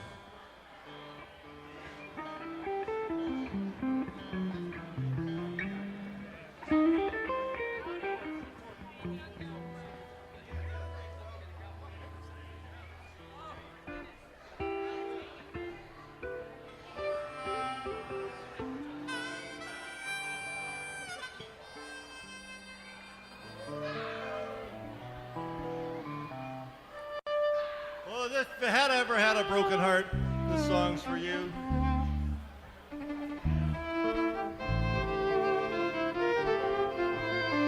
It's called Pardon My Heart.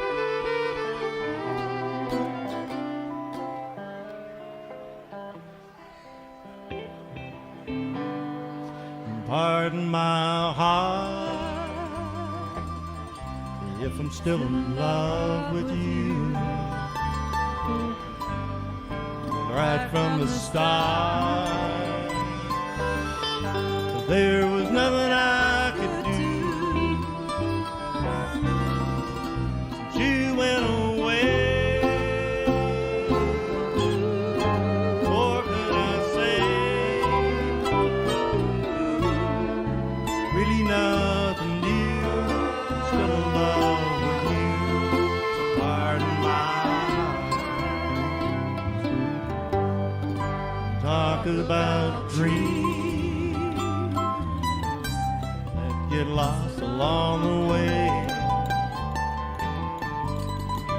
Talk about love when there's nothing left to say. It's all around town. I'm still your clown. Really nothing new. I'm still in love with you. So pardon my heart. Pardon my heart. If I'm feeling sentimental, how I wish you would be gentle. The way you used to be.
if I'm feeling sentimental,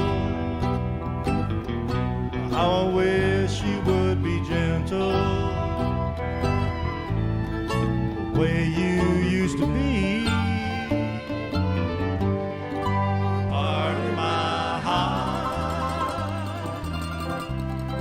I'm still in love with you. Right from the start, there was nothing I could do. You know it's true since you went away.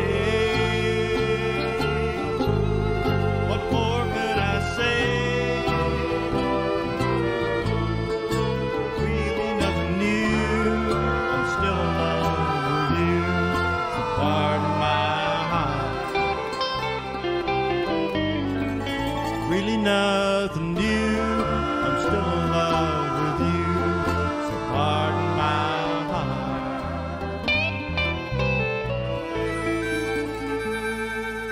Really nothing new. I'm still in love with you. So pardon my heart.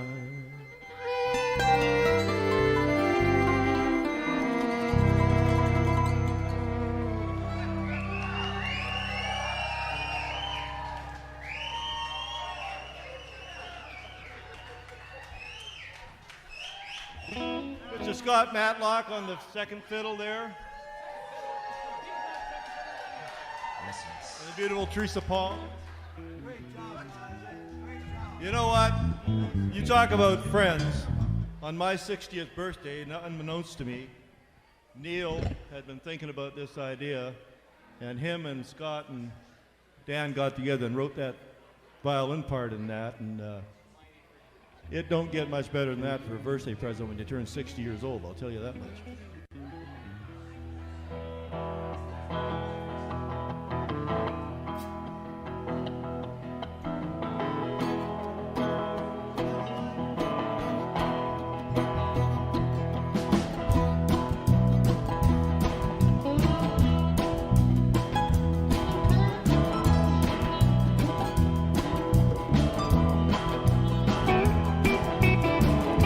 No question about my leaving. Bags are packed in the old Ford car. Ain't no question I am grieving. Broke my heart and now you're gone too far. You lost your head in a love that was untrue. Left me standing going why? The time has come, I told you. You won't belong before you cry. All alone in the heart of the night. Am I ever gonna see the morning light? Oh, the morning light. I ain't looking for no angels in white. Maybe bring me water from the well of life.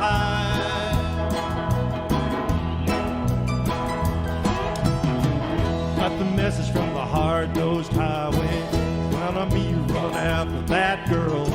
You're in your mind, I bet I'm leaving today. There ain't no room for me here in your world. You lost your head in a sea of madness. You took me one and going why?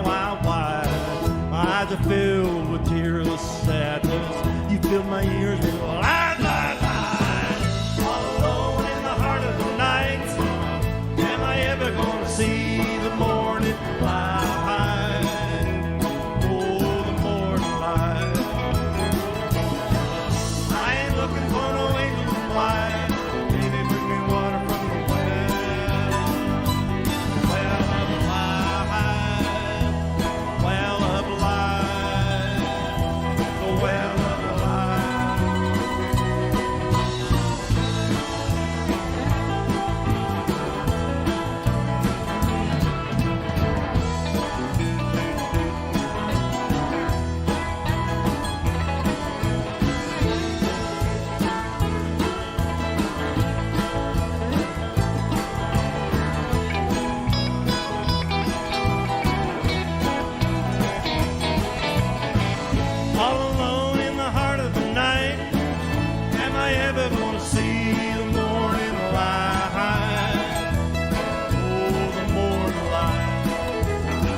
Hang on a minute.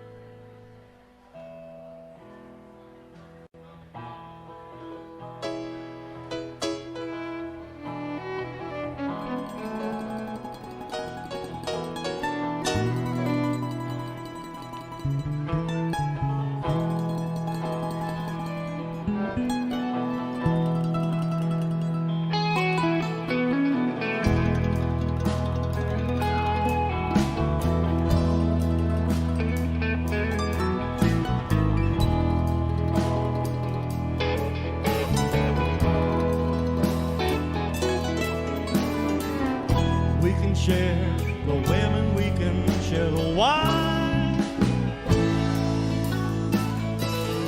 We can share what we got of yours. We done shared all of mine.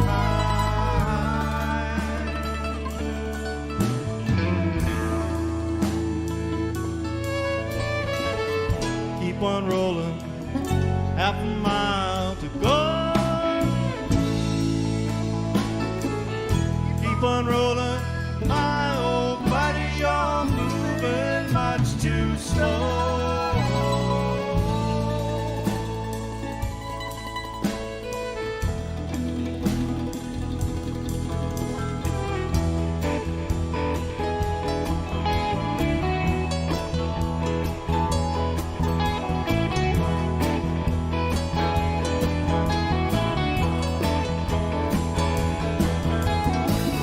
I just jumped the watchman right outside the fence. I took his rings for bucks and change. Ain't that heaven sent? Turn my ears to listen, challenge poet. Turn my eyes to see. Shot down a man in cold bloodshed. Might as well be me.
Leaving Texas, 4th day of July.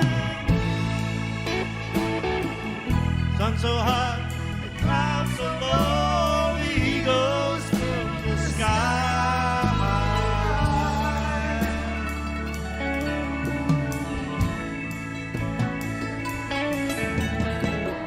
Catch the Detroit lighting out at Santa Fe. Great Northern out of Cheyenne, from sea to shining sea.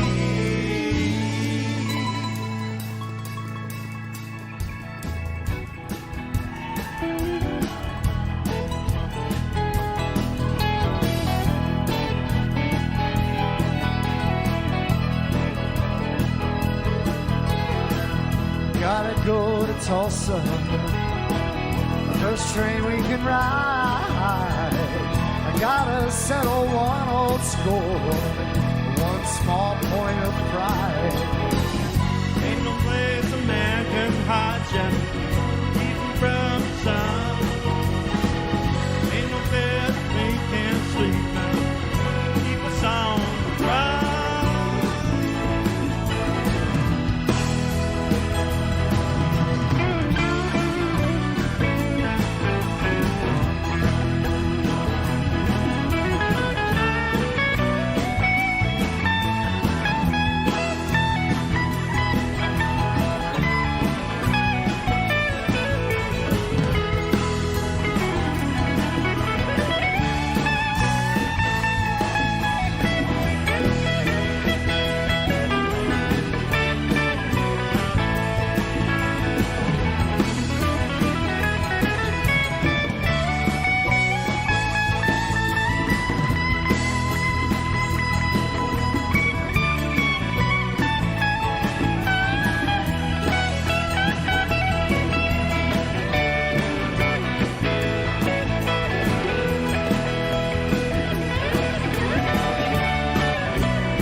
We can share the women, we can share the wine.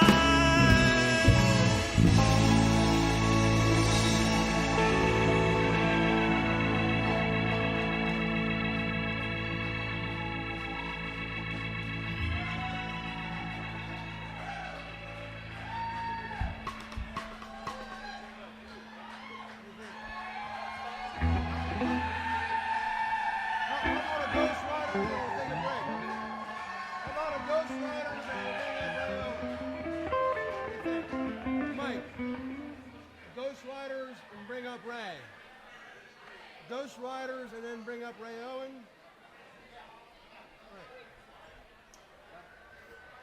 Chris. Well, well, well. We're going to do one more song here with the Canadian Cowboy, Chris. And we'll come back in a little while.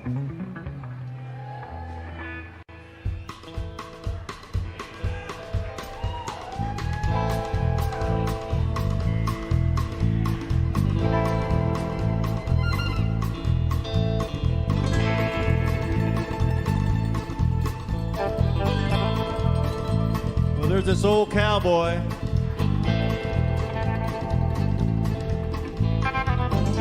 living out there on the east slope of the Rocky Mountains.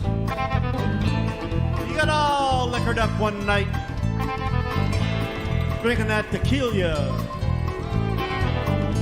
He woke up in the morning and his tongue felt like a great big slab of lemon and bologna stuck in between his lips.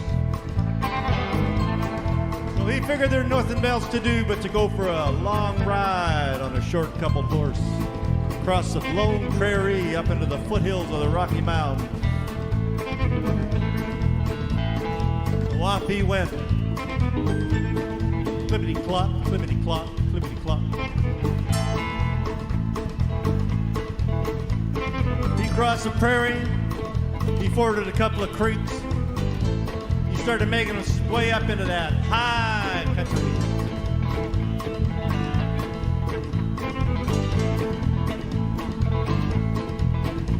Well, mid-afternoon, he finally found himself way up on a hogback ridge. He decided he was going to have himself a bit of a snooze.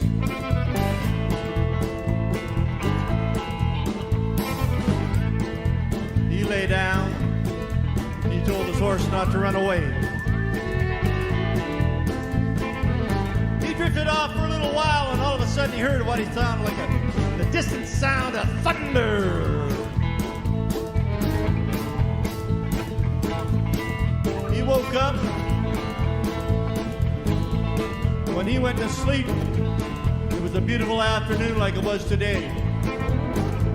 When he woke up, the sky was filled with them big cumulus clouds. When he was looking at them clouds, he thought, boy, I'm going to get wet up here. All of a sudden, he thought he saw coming through them clouds a ghost of a longhorn steer. He kind of shook his head a little bit. He knew he drank a little bit the night before, but he never saw horses and steers in the sky before after getting drunk. Maybe it reached a new level. He wasn't sure.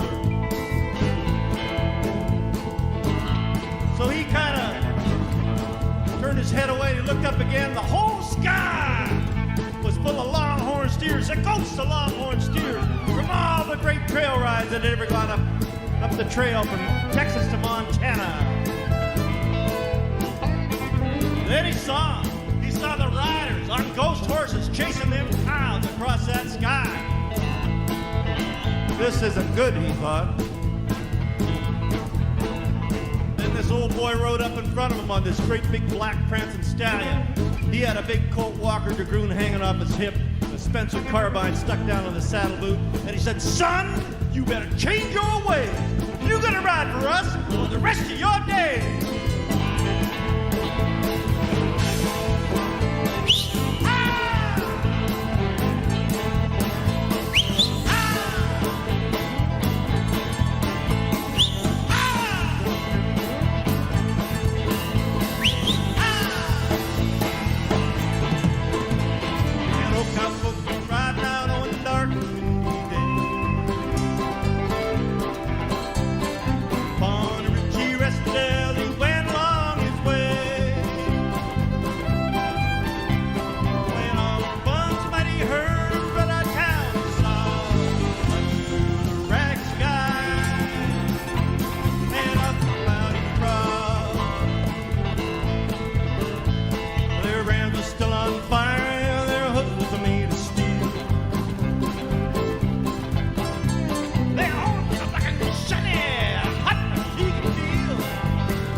Shirts all soaked with sweat. They're riding hard cats at her, but they ain't got it yet.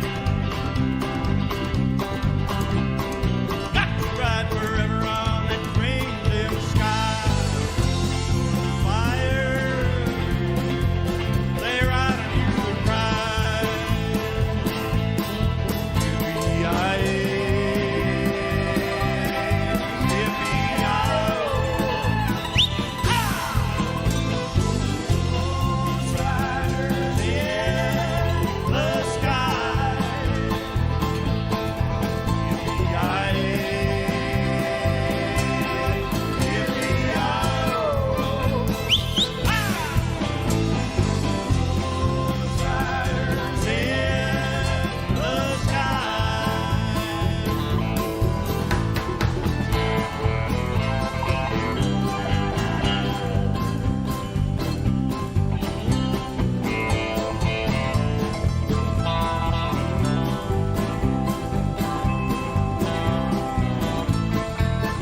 riders rode on by him, he heard one call his name.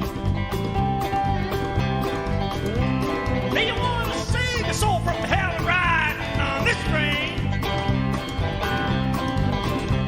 When cowboy change your ways, soon they with the shoe will ride. Try to catch the devil's herd, the cross in the sky.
Thank you very much.